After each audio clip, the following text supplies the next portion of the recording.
ప్రోబలలో మనందరం కూడా ఆయన వాక్యములలో పరిశీలించుకొని యోగ్యంగా పాలు పొందేందుకు కొరకే ప్రభు చేసిన సహాయాన్ని బట్టి ప్రభువును స్తుతిస్తున్నాం. प्रभु के मेज में अपने आप को जांचते हुए योग्यता से भाग लेने के लिए प्रभु ने जो सहायता किया, प्रभु को हम धन्यवाद देते हैं. మన విశ్వాసపు పరుగు పందెంలో మనం పరిగెత్తాలంటే विश्वासी इस दौड़ में यदि हमें दौड़ना है, సులువుగా చిక్కులు పెట్టే ప్రతి పాప భారం నుంచి మనం విడిచి మనం ముందుకు పరిగెత్తవలసిన వారు ఉంటున్నాం. आसानी से उलझाने वाले पापों को छोड़कर हमें दौड़ना है. రండి సమయంలో మనము మత్తయి సువార్త 26వ అధ్యాయము, मत्ती सुसमाचार उसका 26 अध्याय, మత్తయి సువార్త 26వ అధ్యాయము मत्ती सुसमाचार उसका 26 अध्याय 6వ వచనం నుంచి 13వ వచనం వరకు మార్చి చదువుకుందాం. 6 वचन से लेकर 13 वचन तक हम बारी बारी पढ़ेंगे. చదువుతాను. मत्ती सुसमाचार 26 अध्याय 6 वचन से लेकर 13 वचन तक हम बारी बारी पढ़ेंगे. जब यीशु बैतनिया में शिमोन कोड़ी के घर में था, ఒక స్త్రీ మిక్కిలి విలువగల అత్తరు బుడ్డి తీసుకొని ఆయన వద్దకు వచ్చి ఆయన భోజనం కూర్చుండగా దానిని ఆయన తల మీద పోసాను. यह देखकर उसके चेले रिसियाए और कहने लगे, इसका क्यों सत्यानाश किया गया? దీనిని గొప్ప వెలకు అమ్మి పేదలకి వచ్చునే అనేది. ये जानकर यीशु ने उनसे कहा, स्त्री को क्यों सताते हो? उसने मेरे साथ भलाई की है. పేదలు ఎల్లప్పుడూ మీతో కూడా ఉన్నారు కానీ నేను ఎల్లప్పుడూ మీతో కూడా ఉండను. उसने मेरी देह पर जो यह इत्र उंडेला है वह मेरे गाड़े जाने के लिए किया है. సర్వలోకమందు ఈ సువార్త ఎక్కడ ప్రకటించబడనో అక్కడ ఏమో చేసినది ఈమె జ్ఞాపకార్థంగా ప్రశంసబడిన మీతో నిశ్చయంగా చెప్పుచున్నాను వారితో. నేను చిన్న ప్రార్థన చేసుకున్నాం, ఆ తర్వాత ఈ మాటలను ధ్యానం చేసుకున్నాం. प्रार्थना करेंगे, फिर इन वचनों को हम ध्यान करेंगे. ప్రేమల తండ్రి, పరిశుద్ధుడైన మా దేవ, మా రక్షకుడైన యేసుక్రీస్తు వారి ఘనమైన శ్రేష్టమైన మీ స్తోత్రం చెల్లించుకునండి. ప్రియ మా తండ్రి, మీ వాక్యాలలో మా జీవితంలో పరిశీలించుకొని యోగ్యంగా తండ్రి మీ శరీరం సాదృశ్యమైన రొట్టెలో మీకు రక్తం సాదృశ్యమైన ద్రాక్షరసంలో పాలు పొందేందుకు కొరకే మీరు మాకు అనుగ్రహించిన కృపను బట్టి వందనాలు చెల్లించుకునండి. ప్రియ ప్రభు, ఆ విధంగా మా జీవితంలో తండ్రి ఏవైతే సులువుగా చిక్కులు పెట్టేటువంటి పాపభారములుంటుండో వాటన్నిటి కూడా మేము విడిచిపెట్టడం ద్వారా తండ్రి మేము ముందుకు పరిగెత్తేందుకు కొరకే మీరు మమ్మల్ని సిద్ధపరుస్తున్నటువంటి మీ విధానాన్ని బట్టి మీకు వందనాలు చేసుకోండి. ఈ సమయంలో తండ్రి మేము మీ సన్నిధిలోనికి చేరి వచ్చి మీ వాక్యాన్ని ధ్యానం చేయబోతుండగా తండ్రి మెల్లమెల్లనైన స్వరం నుండి కొరకే మీ సహాయమును మాకు దయచేయమని ప్రార్థిస్తున్నానండి. ప్రియ మా తండ్రి, సంఘము క్షేమాభివృద్ధి కలగాలని మీ ఉద్దేశం ఉంటుంది. ఆ విధంగా తండ్రి మరి మీ బిడలు తండ్రి సంపూర్ణులుగా చేయబడి మీ ఎదుట నిలబెట్టబడాలని మీకు ఉద్దేశం ఉంటుండగా ఆ విధంగా మేమందరం కూడా సంపూర్ణముగా చేయబడి మీ ఎదుట నిలబెట్టేందుకు కొరకే నన్ను మమ్మల్ని మీరు సిద్ధపరచమని ప్రార్థన చేస్తున్నాను తండ్రి. ప్రియ ప్రభు, నన్ను మీ దయలో జ్ఞాపకం చేసుకున్నాము. మీ మాటలు చెప్పగలడు కొరకే మీ అభిషేకాన్ని కోరుకున్నానండి. సులభంగా సరళంగా అర్థమైన రీతిలో మీ మాటలు చెప్పగలడు కొరకే మీరే అభిషేకించమని ప్రార్థన చేస్తున్నానండి. ఆ విధంగా చేరి వచ్చిన మేమందరం కూడా వినగల చెవి, గ్రహించగల మనస్సును, ఆత్మను దయచేయమని ప్రార్థన చేస్తూ మమ్మల్ని యావల్ని మీ ప్రశస్తమైన రక్తపోషణ తీసుకొచ్చుకుంటూ మా ప్రభువును ప్రియరక్షకుడైన యేసుక్రీస్తు నామమున స్తుతించి ప్రార్థించి వెక్కున్నాం తండ్రి. ఆమేన్.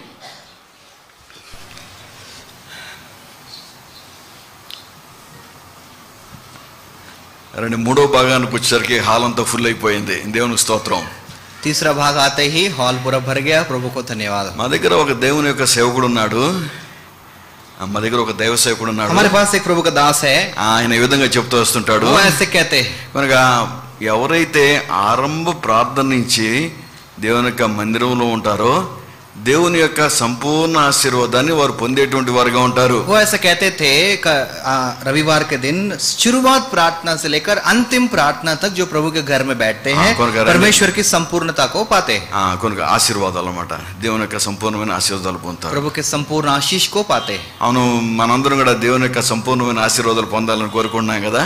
हमको भी प्रभु की संपूर्ण आशीष चाहिए ना. మీరు కోరుకుంటున్నారా లేదా? आप चाहते कि नहीं चाहते? కొన్ని ఆశీర్వాదాలు కావాలి, నాకు పూర్తి ఆశీర్వాదాలు కావాలనుకుంటున్నారా? बोलिए, थोड़ी आशीष चाहिए, बहुत सी आशीष चाहिए. ఎవరు చెప్పడం లేదండి. कोई बोलता क्यों नहीं है? కొంతమంది అనుకున్నారు మాకు ఫస్ట్ హాఫ్ ఆశీర్వాదాలు చాలండి అనుకున్నారేమో. कुछ लोग सोच रहे हैं हाँ, पहला हाफ का जितना आशीष मिल गया बस हो गया। కొంతమంది అనుకున్నాం మాకు రెండో హాఫ్ ఆశీర్వాదాలు చాలనుకున్నారేమో. कुछ लोग सोच रहे होंगे दूसरे भाग में जो आशीष मिल गया वो बस हो गया। కొంతమంది అనుకుంటా మూడో భాగం ఉంటే ఆశీర్వాదం మాకు చాలు అనుకుంటున్నారేమో. कुछ लोग सोच रहे तीसरे भाग में जो मिलेगा वो काफी है। కనుక మీకు భోజనం పెట్టినప్పుడు ఏం చేస్తారండి? जब आपको भोजन रखते तो क्या करते हैं? ముందు ఆ స్వీట్ హాట్ చట్నీ, ఆ తర్వాత చివర సాంబారు పెరుగుతోడు ముగిస్తారు కదా. पहले मिठाई खा लेते हैं, फिर चावल, फिर आखिर में सांभर, फिर आखिर में दही से खत्म कर देते हैं ना। అంటే ఆ భోజనం యొక్క సంపూర్ణమైనటువంటి సంతృప్తిని మీరు పొందేటువంటి వారుగా ఉంటారు. मतलब सब खाकर ही आप तृप्त होते हैं ना।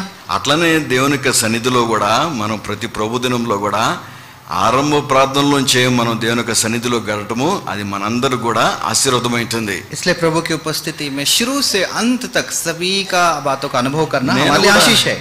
నేను కూడా ఈ బేతనీలోనే మీతో మీలాగానే ఒక సహవిశ్వాసిగా ఉంటూ వచ్చాను. मैं भी बेथनी में आपके समान ही एक विश्वासी की तरह ही था। నేను కూడా ఇక్కడ మనకు లోగాంలోనే ఎయిర్ ఫోర్స్ లో పనిచేస్తూ వచ్చాను. लोगांव एयरफोर्स में मैं काम करता था। నేను ఇక్కడ ఉన్న సందర్భంలో నాకు 3 పిల్లలు ఉండేవాళ్ళు. यहाँ पर जब मैं था मेरे 3 बच्चे थे। వాళ్ళు చిన్న పిల్లలు, वो बहुत छोटे छोटे थे। కనుక దగ్గర లోగాము 13 కిలోమీటర్లు ఉంటుంది. लोगांव से 13 किलोमीटर हम यात्रा करते हैं। మనకు ఆదివారం ఆరాధన 9:30 ప్రారంభమవుతుందంటే 9:30 को यदि आराधना शुरू होता है, నేను నా భార్య మా 3 బిడ్డలతో కలిసి పరిగెత్తుకుంటూ, అంటే పరిగెత్తడం అంటే నేను పరిగెత్తడం కాదు, స్కూటర్ మీద మేమంతా కూడా వచ్చేటువంటి వాళ్ళం. तो मैं मेरी पत्नी 3 बच्चे मिलकर हम तेजी से पहुंचते थे, स्कूटर पे पहुंच जाते थे। కొన్ని అంటే ఏమిటి, నాకు ఇంట్లో కనుక లేట్ అవుతుంటే నాకు మనసులో ఒక వేదన లాగా అనిపిస్తుండేది. घर में थोड़ा भी देर होने से मन में बड़ी वेदना होती थी। సాధ్యమైనంతవరకు నేను దేవుని మందిరానికి సమయానికి వచ్చేందుకు ప్రయత్నం చేసేటువంటి వాడిని. बड़ी कोशिश करता था कि समय से मैं पहुंच जाऊं। అంత మాత్రం కాదు, నాకు తెలిసినంత కూడా నేను రక్షణ పొందిన తర్వాత ఇక్కడ బేతనీ సావాసంలో వచ్చిన తర్వాత నేను ఏ ఒక్క ఆదివారాన్ని కూడా పోగొట్టుకోలేదు. उतना ही नहीं, उद्धार पाने के बाद बेतनिया कलीसिया में जुड़ने के बाद एक रविवार भी मैं छोड़ा नहीं। రెండు సందర్భాల్లో నేను పగలు ఉదయం ఆరాధనలోకి రాలేని సందర్భాలు ఉన్నాయి. 2 संदर्भ है जब मैं आराधना में नहीं आ पाया। మిగిలిన సందర్భాలు అన్నింటిలో కూడా దేవునికి సన్నిధిలో నేను ఆరాధనలో గడుపుతూ వచ్చాను. और बाकी सारे समयों में रविवार को मैं जरूर आता था। మేము ఎయిర్ ఫోర్స్ లో పనిచేస్తుండే కాబట్టి మాకు శనివారము ఆదివారం కూడా 24 గంటల డ్యూటీస్ ఉంటాయి. हम एयरफोर्स में काम करने के वजह से शनिवार रविवार भी 24 घंटा ड्यूटी हमें रहता था। అయితే నేనేం చేసేటువంటి వాడిని అంటే శనివారం డ్యూటీ చేసేటువంటి వాడిని. तो मैं शनिवार को ही पूरा काम कर देता था। మా వాళ్ళందరికీ చాలా సంతోషంగా ఉంటది. हमारे लोगों के लिए बहुत खुशी रहता था। ఎందుకు సంతోషం తెలుసా అండి? क्यों उनको खुशी था? శనివారము మాకు 2 రోజులు సెలవు, శనివారం ఆదివారం మాకు 5 డే వర్కింగ్ వీక్ అన్నమాట. మాకు हमको 5 हफ्ते में 5 दिन काम करना है। శనివారం ఆదివారం అందరికి సెలవు. शनिवार और रविवार सभी को छुट्टी है। ఆదివారం ఒకవేళ 24 గంటలు డ్యూటీ చేసామనుకోండి, रविवार को यदि आपने 24 घंटा काम किया సోమవారం సెలవు వస్తుంది. तो आपको सोमवार भी छुट्टी मिल जाएगी। శనివారం 24 గంటలు చేశారనుకోండి, यदि आपने शनिवार को 24 घंटा काम किया, ఏమొస్తుందండి? ఆదివారం అందరికి సెలవే కదా, रविवार तो सबको ही छुट्टी है, ఆ సెలవునే అనుభవించాల్సి వస్తుంది. वही छुट्टी मेरे को मिलता है। కనుక అప్పుడు అట్లాంటి సందర్భంలో నేను శనివారమే డ్యూటీ చేసేటువంటి వాడిని. इसलिए मैं शनिवार को भी काम करता था। ఎందుకంటే శనివారం డ్యూటీ చేస్తే ఆదివారం దేవునికి మందిరానికి వెళ్ళొచ్చు అనుకునేవాడిని. कि रविवार के दिन पूरा मैं प्रभु के घर में रह सकता हूँ। అందుకనే శనివారం డ్యూటీ చేస్తుండేవాడిని. इसलिए शनिवार को मैं काम करता था। కాబట్టి మీరు కూడా ఆ విధంగా దేవుని యొక్క మందిరంకి వచ్చేందుకు వరకే మిమ్మల్ని మీరు సిద్ధపరచుకోవాల్సిన వారికి ఉంటున్నారు. इसलिए आप भी प्रभु के घर में आने के लिए ऐसी तैयारी कीजिए। కనుక నేను ఇక్కడ దేవుడు నన్ను సిద్ధపరుస్తూ వచ్చాడు. प्रभु मुझे यहीं पर तैयार किया है। కనుక మీరు కూడా ఆ విధంగా సిద్ధపడాలని ప్రభు నామమున ప్రేమతోటి మనవి చేస్తున్నా. प्रभु के नाम से विनती करता हूँ कि आप भी इस तरह तैयार हो जाइए। కనుక మత్తయి సువార్త 26వ అధ్యాయంలో मत्ती सुसमाचार 26 अध्याय ఇక్కడ మనం ఒక భాగాన్ని మనం చదువుకుంటూ వచ్చాం. एक भाग हमने यहाँ पर पढ़ा। ఇది మనందరూ కూడా చాలా సుపరిచితమైనటువంటి భాగం ఉంటుంది. ये भाग हम सभी के लिए परिचित है। ఈ ప్రాంతంలో ఎంతమంది గొప్ప గొప్ప దైవసేవకుల యొక్క వాక్యాన్ని వివరించిన సందర్భాలు అనేకం కలిగి ఉండొచ్చు. यहाँ पर बड़े बड़े प्रभु के दासों ने अनेक संदेश दिए होंगे। కనుక ఇక్కడ ఒక స్త్రీ యేసుక్రీస్తు ప్రభు వారిని తన దగ్గర ఉన్నటువంటి అత్తరు బాటిల్ తోటి అభిషేకించినటువంటి సమయం అవుతుంది. यहाँ पर एक स्त्री है जो संगमरमर के पात्र में बहुमूल्य इत्र लेकर प्रभु यीशु मसीह के पास आई। కనుక అక్కడ శిష్యులు ఆమె మీద సణుకున్న వారిగా ఉంటున్నారు. वहाँ पर चेले उसको देखकर रिसियाए। అయితే ప్రభు ఆమెను ఆదుకుంటూ ఆమెను గణపరిచిన వానిగా ఉన్నాడు. लेकिन प्रभु उसको तसल्ली देकर उसको आदर दिए है। కనుక ఇక్కడ ఈ స్త్రీ ఈ విలువగల అత్తరు బుడ్డిని ఆయన దగ్గర తీసుకొచ్చి ఆయన తల మీద అభిషేకించడానికి కారణాలు ఏమిటో కొన్ని క్లుప్తంగా తెలుసుకుందాం. ये कीमती बहुमूल्य इत्र को प्रभु यीशु मसीह के पास क्यों लाए, इसके कारण हम देखेंगे. ఆ తర్వాత శిష్యులు ఎందుకు ఆమె మీద కోపడుతూ వచ్చినారో ఆ విషయాలు కూడా కొన్ని క్లుప్తంగా తెలుసుకుందాం. और चेले क्यों उस पर क्रोधित हुए, ऋषि आए, वो भी हम ఆ देखेंगे. తర్వాత ప్రభు చేసిన కార్యాన్ని కూడా కొన్ని క్లుప్తంగా జ్ఞాపకం చేసుకుందాం. और प्रभु ने क्या काम किया वो भी हम देखेंगे. ఇప్పుడు చూడండి, ఈ స్త్రీ తానేం చేస్తూ వచ్చిందంటే ఒక అత్తరును తీసుకొచ్చి ఆ యొక్క బాటిల్ని సీసాన్ని పగలగొట్టి ప్రభువును అభిషేకించింది. यहाँ पर उस स्त्री ने क्या किया, संगमरमर के पात्र में एक बहुमूल्य इत्र लाई और उसे तोड़कर प्रभु को अभिषेक किया. ఆ కనుక ఆ అత్తరు విలువను గురించి కనుక మనం చూస్తూ వచ్చినట్లయితే మార్కు సువార్తలో మనం చూడొచ్చు. అది 300 దీనారముల విలువ అంటూ చెప్పబడుతూ వస్తుంది. मरकुस सुसमाचार में इसका कीमत लिखा है 300 दिनार का कीमत है. అదే మత్తయి సువార్తలో 20 అధ్యాయంలో చూసినట్లయితే ఒక వ్యక్తి ఒక రోజు పని చేస్తే ఒక దినారం సంపాదిస్తాడని చెప్పబడుతూ వచ్చింది. यदि आप मत्ती सुसमाचार में देखें, एक दिन काम करने से एक दिनार मिलता है. అంటే 300 దినారాలు అంటే ఆమె 300 రోజులు పని చేసినటువంటి ఆమె పనికి జీతం అవుతుంది. 300 दिनार मतलब 300 दिन काम करने से जो तनख्वाह मिलता है उतना कीमती है. ఇప్పుడు సంవత్సరానికి ఎన్ని రోజులు ఉన్నాయండి? साल में कितने दिन रहते हैं? 365 రోజులు ఉన్నాయి కదా. 365 दिन है ना.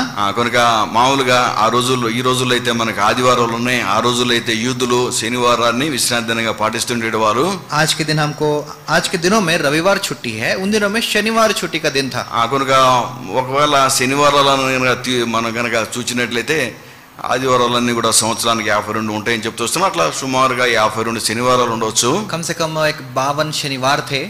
అంటే 365 రోజుల నుంచి 52 శనివారాలు అంటే సెలవు దినాలు పోతే 52 छुट्टी के दिन यदि निकाल दे 365 में, అంటే ఆమె దగ్గర సంవత్సర కాలం అంతా కూడా ఆమె కష్టపడి సంపాదించినటువంటి ఆ యొక్క విలువైన జీతంతో ఆ అత్తరుతోటి ఆ ప్రభుని అభిషేకించింది. मतलब लगभग 1 साल काम करके जो तनख्वाह उसने कमाया, उस तनखे से खरीद कर उतनी कीमती चीज को प्रभु को दिया. అంత విలువైనటువంటి తన ఒక సంవత్సర కాలం సంపాదనతో ప్రభువుని అభిషేకించడానికి ఉన్నటువంటి కారణాలు ఏమిటి? 1 साल का कमाई लेकर प्रभु को अभिषेक करने का कारण क्या है? కనుక మనం కూడా ఆలోచన చేయాల్సిన అవసరం ఎంతో ఉంది. हम भी सोचने का बहुत जरूरी है. కనుక అది ప్రభువుని ప్రేమించడాన్ని బట్టి ఆమె కార్యాన్ని చేయడానికి సిద్ధపడుతూ వచ్చింది. प्रभु से उसने इतना प्रेम किया, इसलिए उसने ऐसा काम किया.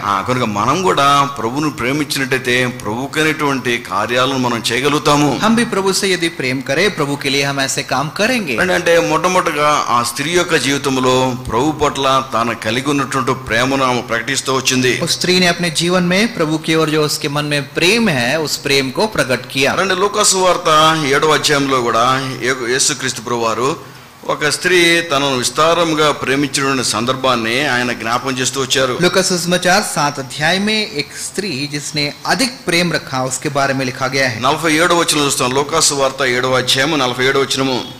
लूका सुसमाचार 7 अध्याय 47 वचन. ఆమె విస్తారంగా ప్రేమించిన కనుక ఆమె యొక్క విస్తార పాపములు క్షమించబడనని చెప్పుచున్నాను. इसलिए मैं तुझसे कहता हूँ कि इसके पाप जो बहुत थे क्षमा हुए, क्योंकि इसने बहुत प्रेम किया.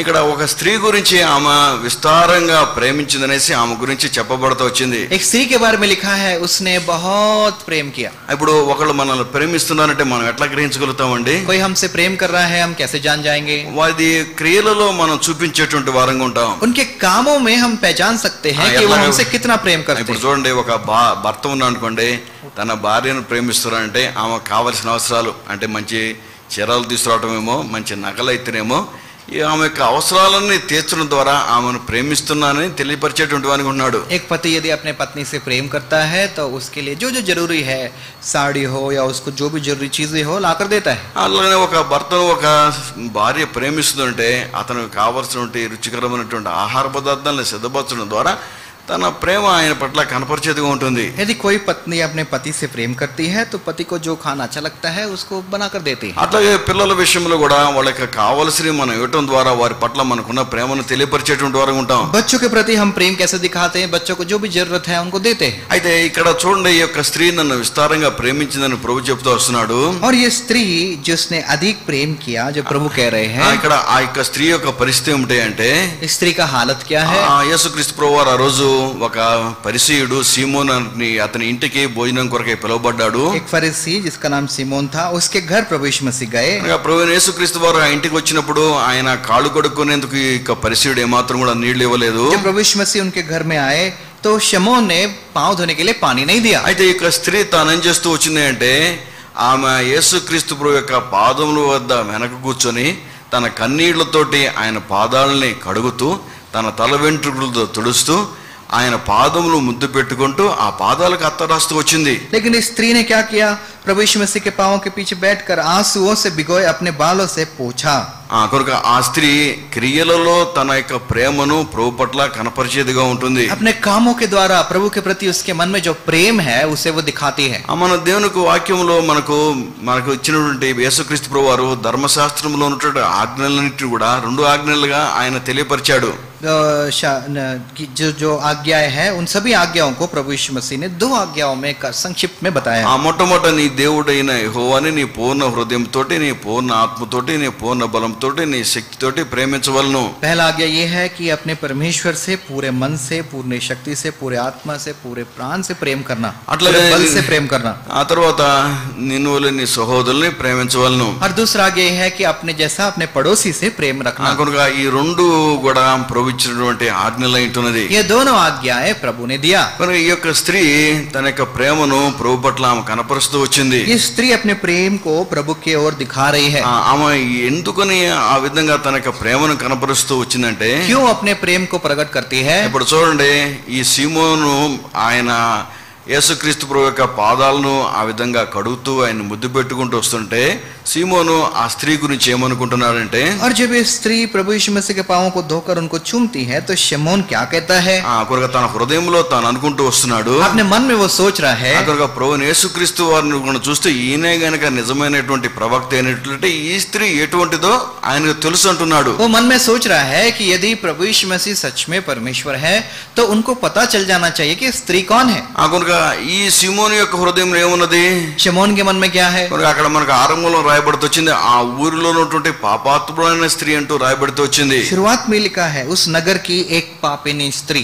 కంటే సీమోను యొక్క హృదయంలో కూడా ఆ స్త్రీ ఒక పాపాత్ముడైన చేసి తను అనుకుంటూ వచ్చున్నాడు. शिमोन भी अपने मन में सोच रहा है ये स्त्री पापिनी स्त्री है.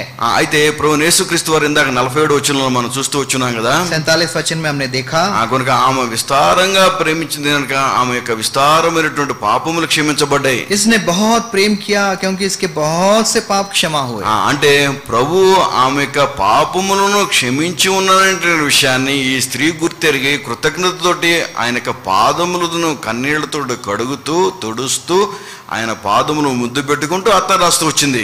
प्रभु ने उसके पाप क्षमा किए. इस बात को वो जानकर आंसुओं से धोते हुए और इत्र को डालकर अपने बालों से पोंछ रही है. కనుక అంటే ఏమిటి? మన హృదయంలో ప్రభు యొక్క ప్రేమను ఎప్పుడైతే మనం రుచి చూడగలుగుతామో అప్పుడే మనం కృతజ్ఞత భావాన్ని కలిగి ఉండి ఆయనను మనం ప్రేమించగలిగేటువంటి వారంగా ఉంటున్నాం. जब अपने हृदय में हम प्रभु से प्रेम रखते हैं तो आभारी होकर उसके लिए हम बहुत कुछ करते हैं. ఈ మధ్యాహ్నము ప్రశ్న ఏంటంటే నీ యొక్క జీవితంలో ఆ ప్రభు యొక్క ప్రేమను నువ్వు గుర్తెరిగి ఉన్నావా? आज दोपहर का प्रश्न ये है कि क्या आपने प्रभु के उस प्रेम को पहचाना? కనుక ఇందాక ఆరాధన వర్తమానంలో కూడా మనం దేవునికి వాక్యాన్ని మనం వింటూ వచ్చున్నాము. आराधना के संदर्भ में भी हम प्रभु के वचन को सुन रहे थे. కనుక ఆయన లోక పాపమును మోసుకున్న దేవుని గొర్రెపిల్ల అంటూ వింటూ వచ్చున్నాము. जगत के पापों को उठा ले जाने वाला परमेश्वर का मेमना है करके ఆయన हमने सुना. మనకు బదులుగా ఆయన శిలువలో వధించబడిన దేవుని గొర్రెపిల్ల అంటూ వింటూ వచ్చున్నాము. हमारे बदले में क्रूस पर चढ़ाया गया परमेश्वर का मेमना है. ఆయన మరలా మరణాన్ని జయించి తిరిగి లేచినటువంటి గొర్రెపిల్లగా ఆయన వింటూ వచ్చున్నాము. मृत्यु को जीत कर फिर से जी उठने वाला परमेश्वर का मेमना है. ఈ ప్రభుని నువ్వు ఆ విధంగా గుర్తెరిగినటువంటి అనుభవంలో నువ్వు ఉంటున్నావా? इस प्रभु को क्या आपने ऐसा जाना? నేను ఈ రోజు చాలా మంది ఆరాధనలు గమనిస్తూ వచ్చాను. आज मैं बहुत लोगों की आराधना को सुन रहा था. చాలా మంది కూడా అసలు ఆ తలంపుతోటి ఆరాధన చేసిన వారుగా లేరు. बहुत लोग ऐसे विचार के साथ आराधना नहीं किए हैं. కొంతమంది మరి దేవుని యొక్క సేవకులు పెద్దవారు చక్కగా దేవుని యొక్క వాక్య వెలుగులో దేవుణ్ణి ఆరాధన చేసిన వారిగా ఉన్నారు. कुछ लोग प्रभु के वचन की ज्योति में आराधना किए हैं. అంటే అర్థమవుతూ వస్తుంది అంటే నువ్వు ఆరాధన వాక్యాన్ని వింటున్నావు తెప్పించేసి ఆ వాక్య ప్రకారము నీ జీవితంలో నువ్వు అన్వయించుకొని ప్రభుని ఆరాధిస్తున్నట్టు అనుభవంలో నువ్వు లేవని అర్థమవుతూ వస్తుంది. इसका मतलब है आराधना का वचन आप सुन तो रहे हैं लेकिन उस वचन को अपने जीवन में नहीं अपना रहे. మేము ఎప్పుడు కూడా చాలా సార్లు కూడా మనం ఎప్పుడు కూడా వారం వారం చేసేటువంటి ఆరాధన చేసేటువంటి వారంగా ఉంటున్నాం. बहुत बार हम हर हफ्ता जैसी आराधना करते हैं उसी को दोहराते रहते हैं. కనుక మేము తెలుగులో సామెత చెప్తూ వస్తుంటాం. तेलुगु में हम एक ఒక कहावत बोलते हैं. ఏమిటంటారంటే పాడిందే పాటరా పాసిపళ్ళ దాసుడా అంటారు. అర్థమవుతుందా? తెలుగు వాళ్ళకి అర్థమవుతూ వస్తుంది అనమాట. गीत को गाते हैं. అంటే పాడిందే అంటే జిస్ గీత్ కో తుమ్ గా రహే హో ఉసి గీత్ అంటే చెప్పండి. तोते के समान बोले जाना. అదే చిలక వల్లే చెప్పడం అని చెప్తా వస్తున్నమాట. तोते की तरह उसी बात को बार बार बोले जाना. అవును కదా. అంటే చిలక ఏమిటి మనం కొన్ని పదాలు నేర్పినట్టయితే అయ్యే పదాలు పలుకుతూ వస్తుంది కదా. तोते को कुछ बातें सिखा दो वो बोले ही जाए. ఇప్పుడు మన పరిస్థితి కూడా అట్లా ఉందనుకుంటా నేను. हमारा भी यही हालत हो गया. మా దగ్గర కూడా ఒక సహోదరి ఉంది. हमारे पास भी एक बहन है. ఆమె రక్షణ తీర్మానం చేసుకోలేదు. उसने उद्धार तो नहीं पाया. అయితే ఆమె చాలా చక్కగా ఆరాధన చేస్తుంది. लेकिन कितना अच्छा आराधना करती है. చాలా చక్కగా కూడా ప్రార్థన చేస్తుంది. प्रार्थना भी एक बहुत अच्छा करती है. ఎట్లా చేయగలుగుతుంది మీరు చెప్పండి నాకు. कैसे कर पा रही आप बताइए.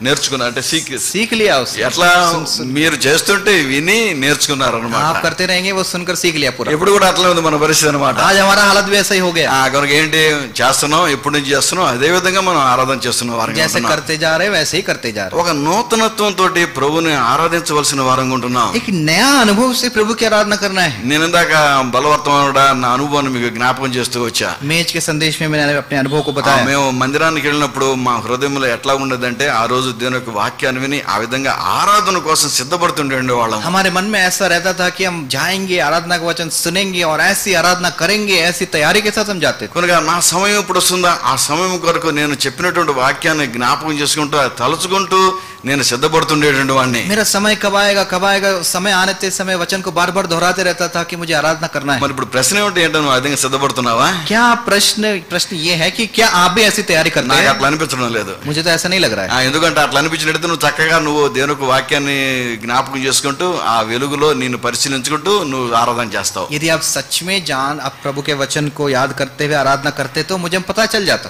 కనుక ఆ విధంగా మనము దేవుని యొక్క వాక్యాన్ని శ్రద్ధగా వింటూ మన జీవితాలని మనం అన్వయించుకుంటూ ప్రభువును ఆరాధించి ప్రభువును గణపరచవలసిన వారంగా ఉంటున్నాం. वचन को सुनकर वचन के अनुसार चलते हुए वचन को अपने जीवन में अपनाकर जब हम आराधना करते हैं तभी प्रभु को हम आनंदित कर सकते हैं. ఆ యొక్క ప్రభు ప్రేమను రుచి చూచిన వారంగా ప్రభువును మనం ఆరాధించవలసిన వారంగా ఉంటున్నాం. प्रभु के प्रेम के अनुभव में प्रभु की आराधना करना है. కనుక ప్రభువుని మనం ప్రభువుని రక్షకుడిగా ఎదిగేటువంటి విషయంలో కూడా మనం ఒక్కొక్క అనుభవంలో మనం ఎదిగేటువంటి వారంగా ఉంటున్నాం. प्रभु को उद्धारकर्ता की तरह जानने के विषय में एक एक कदम बढ़ना है. మనం ఎదుగుతూ ఉంటాము. हम बढ़ते जाते हैं. కనుక మొట్టమొదటిగా ప్రభు గురించి నువ్వు వినవచ్చు. पहली बार आप प्रभु के बारे में सुने होंगे. ఆ రక్షకుడిగా నువ్వు స్వీకరించవచ్చు. उद्धारकर्ता की तरह ग्रहण किया ఆ होगा. తర్వాత నువ్వు దినదినము కూడా దేవుని యొక్క వాక్యాన్ని వింటూ వస్తున్నప్పుడు నీ జీవితంలో నువ్వు వాటిని అన్వయించుకుంటూ వచ్చినప్పుడు ఆయన చేసిన కార్యాలను తలపోసుకున్నప్పుడు ఈ స్త్రీకి వలనే ఆయన యొక్క పాదముల దగ్గర కూర్చొని ఆయన ఆరాధించి ఆయన గణపరిచేటువంటి వానిగా ఉంటావు. तो दिन दिन जब प्रभु के बारे में आप सोचते हैं, प्रभु को अनुभव करते हैं, आप भी स्त्री के समान उनके चरणों के पास, प्रभु के चरणों के पास आराधना करेंगे. ఆల్రెడీ మనం కనుక ఇంకో సందర్భాన్ని కనుక మనం చూస్తున్నట్లయితే ప్రభుని ప్రేమించినటువంటి వాళ్ళ విషయం ఎట్లాగా తమ ప్రేమను కనపరిచున్నారో, किस तरह उन्होंने प्रभु के प्रति अपना प्रेम दिखाया. మనం యోహాను సువార్త 11వ అధ్యాయంలో యోహాను సుసమాచాर 11 अध्याय అక్కడ తోమా ఆయన పలుకుతున్నటువంటి మాటలను బట్టి మనం అర్థం చేసుకోగలుగుతాం. तोमा एक बात कह रहा है. యోహాను సువార్త 11వ అధ్యాయము యోహాను సుసమాచాर 11 अध्याय రండి మాటను 16వ వచనం చూస్తాం. 16వ వచనం 16 वचन. అందుకు దిదుమ అనబడిన తోమా ఆయనతో కూడా చనిపోటుకు మనం వెళ్ళుదుమని తన తోడి శిష్యులతోటి చెప్పాను. तब थोमा ने जो दिदुमुस कहलाता था अपने साथी चेलों से कहा, आओ हम भी उसके साथ मरने को चले। మనందరం కూడా తోమా గురించి మనం ఎప్పుడు కూడా ఏమనుకుంటుంటాము? हम भी थोमा के बारे में क्या सोचते रहते हैं? ఆయన సందేహపడిన తోమా అనుకుంటాం అన్నమాట. ये शक करने वाला ఆయన డౌటింగ్ థామస్ అనుకుంటా వస్తుంటాము. डाउटिंग थॉमस करके उसका नाम रख दिया। అయితే ఆయన ప్రభువును ప్రేమించిన వాడుగా ప్రభు కొరకే ప్రాణాలు పెట్టేందుకు కూడా సిద్ధంగా ఉన్న వ్యక్తిగా మనం చూడగలుగుతాము. लेकिन प्रभु से प्रेम करके प्रभु के लिए जान देने के लिए तैयार ये चेला है। కనుక మనం ఇక యోహాను సువార్త 11వ అధ్యాయంలో చూచినట్లయితే అక్కడ లాజరు యొక్క జీవితంలో మరణకరమైనటువంటి రోగం వచ్చినట్లుగా మనం చూడగలుగుతాము. యోహాను సుసమాచాर 11 अध्याय में लाजर के जीवन में मृत्यु आई। కనుక అక్కడ ఆయన యొక్క సహోదరులు వచ్చేసి యేసుక్రీస్తు ప్రభు వారి దగ్గరికి ఒక వర్తమానం పంపుతూ వచ్చారు. उसके बहनों ने प्रभु यीशु मसीह के पास एक संदेश भेजा। నువ్వు ప్రేమించున్నాడు లాజరు రోగి అయి ఉన్నాడని చెప్తా వచ్చారు. तुमने जिस लाजर से प्रेम किया वो बीमार है। కనుక ఆ మాట విన్న తర్వాత కూడా కొద్ది రోజులు అక్కడ నిలిచి ఉన్నాడు. और कुछ देर वहीं पर वो खड़े रहा। కనుక అక్కడ ప్రభు ఆ సందర్భం ఆయన అది ఎందుకు ఆ రోగం వచ్చిందో ఆయన చెప్తా వచ్చాడు. ये सुनने के बाद भी प्रभु वहीं पर रुके रहे और कहा भी कि क्यों वो बीमारी आई। ఆ 4వ వచనంలో చూస్తున్నమాట యేసు అది విని ఈ వ్యాధి మరణము కొరకు వచ్చింది కాదు గాని దేవుని కుమారుడు దానివల్ల మహిమపరచబడినట్లు దేవుని మహిమ కొరకు వచ్చిందన్ను. प्रभु ये सुनकर यीशु ने कहा ये बीमारी मृत्यु की नहीं परंतु परमेश्वर की महिमा के लिए है कि उसके द्वारा परमेश्वर के पुत्र की महिमा हो। కనుక ఆ తర్వాత శిష్యులతో అందరూ కూడా ప్రభు సెలవిస్తూ వచ్చాడు. चेलों से भी प्रभु ने कहा మన స్నేహితుడైన లాజరు నిద్రిస్తున్నాడు అతను మేలు కొలుపు విడుచున్నామని వారితో చెప్పారు. आओ हमारा मित्र लाजर सोता है उसको उठाने के लिए चले। అయితే వాళ్ళు ఏం అర్థం చేసుకున్నారు అంటే ఈయన నిద్రపోతున్నాడేమో కనుక ఈయన ఆరోగ్యం బాగాలేదు కదా నిద్రపోతే ఆయన విశ్రాంతి తీసుకుంటే బాగుపడతాడని వాళ్ళు అనుకుంటూ ఆ మాటనే పలికారు. तब चेलों ने सोचा शायद लाजर बीमार है थोड़ा सो गया होगा प्रभु यीशु मसीह नींद से उठाने के लिए जा रहे అయితే हैं। అది ప్రభు అది మరణమును గురించి ఆయన చెప్తున్నాడనే విషయాన్ని శిష్యులు గ్రహించలేని వారిగా ఉన్నారు. चेलों को समझ में नहीं आया कि लाजर मर चुका है। కనుక అప్పుడు ప్రభు రండి మనము మన యొక్క మిత్రుడు లాజరును లేపుదానికి వెళదామంటూ తన శిష్యులందరినీ కూడా ఆహ్వానించాడు. तब प्रभु ने कहा आओ हम अपने मित्र थोमा को उठाने चले ఆ लाजर को उठाने चले। ఆ సమయంలో యెరూషలేములో ఉన్నటువంటి పరిస్థితి ఏమిటి? उस समय यरूशलेम में हालत क्या है? అది 8వ వచనంలో మనం చూస్తాం అన్నమాట. 8 वचन में हम देखते हैं ఆయన శిష్యులు బోధకుడా ఇప్పుడే యూదులు నిన్ను రాళ్లతో కొట్ట చూచుండ్రే అక్కడ తిరిగి వెళుదువా అని ఆయన అడిగిరి. चेलों ने उससे कहा हे रब्बी अभी तो यहूदी तुझ पर पथराव करना चाहते थे क्या तू फिर भी वहीं जाता है? అంటే ఆ సందర్భం ఏమిటంటే ప్రభువుని యేసుక్రీస్తు వారు గనక యెరూషలేము గనక అక్కడ బేతనీ ఆ ప్రాంతానికి వెళ్ళైతే ఆయన రాళ్ళతోటి కొట్టి ఆయన చంపేందుకు వరకు ఎదురు చూస్తున్నట్టు పరిస్థితి ఉంటుంది. संदर्भ ऐसा है प्रभु यीशु मसीह यदि फिर से यरूशलेम जाएंगे तो यहूदी लोग किसी न किसी रीति से पथराव करके मारना चाहते थे। ఇది శిష్యులు తెలుసు శిష్యులే ఈ మాట పలుకుతూ వచ్చారు. ये सब बातें चेलों को पता है इसलिए चेले प्रभु यीशु मसीह से कह रहे हैं। అట్లాంటి సందర్భంలో తోమా పలుకుతున్న మాట చూడండి. ऐसे समय में थोमा क्या बोल रहा है देखिए। రండి మనం ఆయనతో కూడా చనిపోయేందుకు వరకు వెళదామంటూ ఆయన చెప్తా వస్తున్నాడు. आओ हम भी उसके साथ मरने को चले। అంటే అర్థం ఏంటి?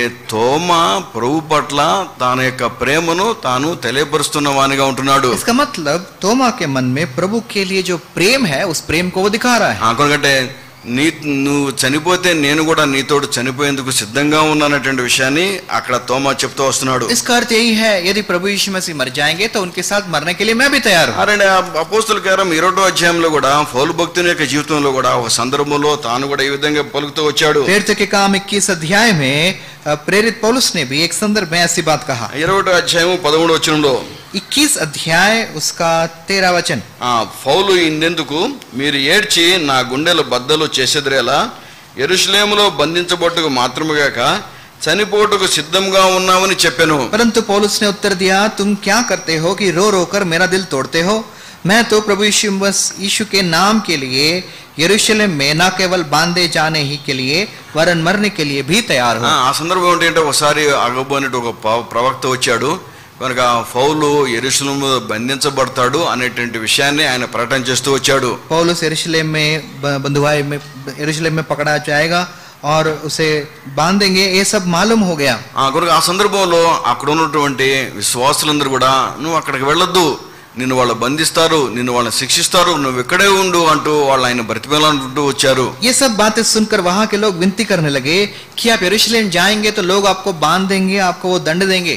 అటువంటి సందర్భంలో పౌలు బోధిస్తున్న మాటను ఇందాక మనం చదువుతూ వచ్చినాము. और वो लोग पौलुस को रोकने लगे तब पौलुस ने क्या कहा हमने देखा. యెరూషలేములో బంధించబడటం మాత్రమే గాక చనిపోవటం కూడా సిద్ధంగా ఉన్నానని చెప్పెను. यरूशलेम में ना केवल बांधे जाने ही के लिए वरन मरने के लिए भी तैयार हूं. అంటే ఇప్పుడు ఆయన ఆ విధంగా మరణించేందుకు వరకు కూడా ఎందుకు సిద్ధంగా ఉన్నాడు? क्यों मरने के लिए भी तैयार है? అక్కడ ప్రభు పట్ల తన ప్రేమను ప్రకటించేందుకు వరకే ఆయన మరణించేందుకు వరకు కూడా సిద్ధంగా ఉన్నాడు. प्रभु के लिए अपना प्रेम दिखाने के लिए, उसके लिए मरने के लिए भी वो तैयार है. ఈ మధ్యాహ్నము ఒకసారి మన జీవితాలని మనం కూడా పరిశీలించుకోవాలి. आज दोपहर के समय हम भी अपने जीवन को परखना है. ఆ ప్రభు మన జీవితంలో ఆయన చూపించినటువంటి ప్రేమను రుచి చూచిన వారంగా ఆ ప్రభువును మనం ప్రేమిస్తున్నామా? प्रभु के प्रेम को जब अनुभव हमने किया, क्या हम भी ऐसा दिखा रहे हैं? కనుక మన జీవితంలో ఆ ప్రేమను మనం క్రియల్లో మనం చూపిస్తూ వస్తున్నామా? क्या हमारे जीवन में अपने कामों के द्वारा प्रभु के प्रेम को हम दिखा रहे हैं? వీళ్ళేమో చనిపోవడం కూడా సిద్ధంగా ఉన్నారని చెప్తున్నారు. ये लोग कह रहे हैं कि हम मरने को भी तैयार है. మనమైతే మన పనుల్లోంచి దేవుని యొక్క సన్నిధిలో కూడా సరైన సమయానికి రాలేకపోతున్నాము. हम तो अपने कामों को छोड़कर प्रभु के घर में टाइम से भी नहीं आ पा रहे हैं. కనుక మనము ప్రభువుని ఎంతగా మనం ప్రేమిస్తున్నాము? हम कितना प्रभु से प्रेम कर रहे हैं? ఒక్కసారి మన జీవితంలో మనం పరిశీలన చేసుకోవాలి. हम अपने जीवन को एक बार परखना जरूरी కనుక है. మిమ్మల్ని ఏమి ప్రభు ఆయన మరణించేందుకు వరకు ఏం పిలవటం లేదు. ఇప్పుడు ఆయన प्रभु आपको कुछ मरने के लिए नहीं बुला रहे हैं. అక్కడ ప్రభు చెప్తున్నాడు, నా సన్నిధికి రండి, నా సన్నిధిలో మీరు నన్ను గణపరచండి అని ప్రభు కోరుకుంటూ వస్తున్నాడు. प्रभु की ये इच्छा है कि आप प्रभु की उपस्थिति में आए और प्रभु का आदर करें. నా యొక్క ప్రేమను రుచి చూచిన వారుగా, మీరు నన్ను ప్రేమించేటువంటి వారుగా నా సన్నిధికి వచ్చి మీరు నన్ను గణపరచండి అంటూ ప్రభు కోరుకుంటూ వస్తున్నారు. मेरे प्रेम का अनुभव करके मेरी उपस्थिति में आइए, प्रभु कह रहा है. కనుక ఆ చిన్న ఆ కార్యంలో నువ్వు పాలు పొందేందుకు కొరకే నువ్వు సిద్ధంగా లేవా? क्या आप इस छोटे काम करने के लिए भी क्या आप तैयार नहीं हैं? రండి, ఈ మధ్యాహ్నం ఒకసారి మన జీవితాలని మనం పరిశీలన చేసుకోవాల్సిన అవసరం ఎంత ఉంది. इस दोपहर हमें अपने आप को परखना बहुत ही जरूरी है. ఇందాక ఆరంభంలో కూడా ఎట్లాగా ఇక్కడ మేము ఉంటున్నప్పుడు దేవునికి సన్నిధికి వస్తున్నామో అవి మీకు జ్ఞాపకం చేస్తూ వచ్చా. मैं शुरुआत में भी आपको याद दिलाया कि किस तरह जब हम पूना में थे, प्रभु के घर में हम किस तरह आया करते थे. మాకు సెలవులకు వెళ్ళే సందర్భంలో కూడా శనివారము ఆదివారము 2 రోజులు కూడా ఆ ప్రిఫిక్స్ సఫిక్స్ అంటారన్నమాట. అవి సెలవుల్లో కౌంట్ చేయబడగానే ఆ సెలవులు మేము తీసుకోవచ్చు. और जो शनिवार रविवार जो होता है, छुट्टियों के दिनों में वो गिना जाता है. 2 రోజులు సెలవు లేనప్పుడు కూడా మేము తీసుకునే ఆ నెల సెలవుల్లో ఈ లెక్కలోకి రావు. और एक महीने के जो दूसरे छुट्टियां होते हैं, उन छुट्टियों में इनको नहीं गिनते. కనుక మేము ఇక్కడ నుంచి ఊరికి సెలవుల్లో ఒక 28 రోజులు నెల రోజులు అట్లా సెలవు వెళ్తుంటాము. यदि हम यहाँ से गांव में 1 महीने की छुट्टी में गए, కనుక సోమవారం నుంచి మా సెలవు రోజు ప్రారంభం అవుతుంది. सोमवार से हमारा छुट्टी शुरू होता है. మళ్ళీ ఒక శుక్రవారం రోజు మా సెలవును మేము పూర్తి ముగిస్తాము. शुक्रवार के दिन हमारी छुट्टी पूरी होती है. అయితే శనివారం ఆదివారం కూడా ఇటు శనివారం ఆదివారం అటు శనివారం ఆదివారం 4 రోజులు మా సెలవుల్లో కలిసి వస్తాయి. और ये पहले शनिवार और रविवार और बाद में शनिवार रविवार, ये दोनों हमको 4 दिन फ्री में मिलते हैं. కనుక చాలా సార్లు సెలవులు వస్తే ఏం చేస్తామండి, మన ఇంటికి మనం తొందరగా వెళ్ళాలని కోరుకునేటువంటి వారంగా ఉంటాం. बहुत बार ऐसे छुट्टियां ज्यादा मिल गई तो कहाँ दौड़ दौड़ के अपने घर जाने के प्रयास करते हैं. అయితే ఇప్పుడు ఆ విధంగా ఆ శనివారంలో అట్లా బయలుదేరటం ద్వారా నా ప్రయాణము ఆదివారము ట్రైన్లో గడపాల్సిన పరిస్థితి ఉంటుంది. और यदि मैं शनिवार के दिन यात्रा शुरू करूंगा तो रविवार के दिन भी ट्रेन में ही रहूंगा. కనుక ట్రైన్లో ఉండడం ద్వారా దేవుని యొక్క సన్నిధిని పోగొట్టుకునేటువంటి వానిగా ఉంటున్నాను. और यदि ट्रेन में मैं रहूंगा तो आराधना में नहीं आ पाऊंगा. అటు ఇటు వెళ్ళేటప్పుడు కానీ అటు నుంచి వచ్చేటప్పుడు కానీ, यहाँ से जाते समय हो, वहां से आते समय हो. కాబట్టి నేనేం చేస్తుండేవాడిని అంటే సోమవారము నా ప్రయాణాన్ని ప్రారంభించుకునేటువంటి వాడిని. इसलिए मैं सोमवार को यात्रा शुरू करता. ఆదివారం తప్పనిసరిగా దేవుని యొక్క మందిరంలో మాత్రం ఉండేటువంటి వాళ్ళము. रविवार को कैसे भी हो प्रभु के घर में रहना ही है. మరి అంటే దేవుడు మన జీవితంలో ఆ చేసినటువంటి ఆయన చూపించినటువంటి ప్రేమ, ఆయన చేసిన కార్యాలను బట్టి దేవుని యొక్క సన్నిధిని ప్రేమిస్తూ ఆ విధంగా దేవుని యొక్క సన్నిధిలో గడిపేందుకు కొరకే సిద్ధపడేటువంటి వారం. प्रभु ने जो प्रेम हमको दिखाया, उस प्रेम को अनुभव करते हुए और उसके प्रत्युत्तर में हम प्रभु के उपस्थिति के लिए इतना प्रेम रखते थे. కనుక దేవుని యొక్క సేవకులుగా మీరంతా కూడా, మేము వాస్తవంగా ఈరోజు 9:30 కదా మనకు ఆరాధన. మేము 9 గంటలకు సిద్ధపడినప్పుడు మరి అన్న రమ్మంటున్నాడని కనుక్కుంటే ఆల్రెడీ అన్న వచ్చి కూర్చున్నాడంట. 9:30 बजे हमको आराधना है करके कहा गया था. हम 9 बजे तैयार थे, लेकिन हमको बुलाया गया कि आप प्रभु के दास बुला रहे हैं. हमने आकर देखा प्रभु के दास तो 9 बजे ही तैयार रहते हैं. 9 గంటలకు ఇక్కడ వచ్చి సిద్ధపడి కూర్చున్నారు. 9 बजे तैयार होकर बैठ गए. మరి నీ హృదయంలో ఎట్లాంటి ప్రేమ ప్రభు పట్ల కలిగి ఉంటున్నావు? आपके मन में प्रभु के लिए कैसा प्रेम है? దేవుని యొక్క మందిరాన్ని ప్రేమించండి. प्रभु के घर से प्रेम रखिए. దేవుని యొక్క సన్నిధిని ప్రేమించండి. प्रभु की उपस्थिति से प्रेम रखिए. మనము కీర్తనలు 84 అధ్యాయంలో ఇప్పుడు కూడా మనం చదువుకుంటూ వస్తుంటాము. 84 भजन संहिता 84 अध्याय अभी भी हम पढ़ते हैं। దేవుని యొక్క మందిరంలో ఒక్క దినము గడుపుట 1000 దినముల కంటే శ్రేష్టము. प्रभु के घर में 1000 दिन, एक दिन बिताना 1000 दिन से भी उत्तम है। మనము మనకు కీర్తన గ్రంథం 16వ అధ్యాయం 11వ వచనం కూడా మనం చదువుకుంటూ వస్తాము. भजन संहिता 16 अध्याय उसके 11 वचन में हम पढ़ते हैं, నీ సన్నిధిలో సంపూర్ణమైన సంతోషం ఉన్నది. तेरे उपस्थिति में आनंद की भरपूरी। కనుక దేవుని యొక్క సన్నిధిలో ఉన్నటువంటి ఆ సంపూర్ణమైన సంతోషాన్ని నువ్వు పొందాలని నేను కోరుకున్నట్టయితే ఎప్పటి నుంచి ఉండాలని దేవుని మందిరంలో మీరు చెప్పండి. ఆరాధన రోజు प्रभु के आनंद को भरपूरी से अनुभव करना है तो कितने बजे आना है बताइए। మీరు చెప్పండి, నాకు आप बताइए, మీరు సమాధానం చెప్పండి, ఆ తర్వాత ముందుకు వెళ్దాం. आप बताएंगे तो ఎప్పుడు ఉంటారు మీరంతా కూడా? कितने बजे आना है చెప్పండి, మీరంతా చెప్పండి. నేను మీతో తోడనే, అందుకని అడుగుతున్నా మిమ్మల్ని. अभी आप जैसा हूँ इसलिए पूछ रहा हूँ, बोलिए ఎన్ని గంటలకు ఉంటారు మీరంతా కూడా? कितने बजे आएंगे अगले रविवार। ఏం రావటం లేదు అంటే అందరూ భయపడుతున్నారు. इतना डर लग रहा है ఈరోజు क्या? చెప్పేసేసి మళ్ళీ రేపు రాకపోతే అనుకున్నారేమో.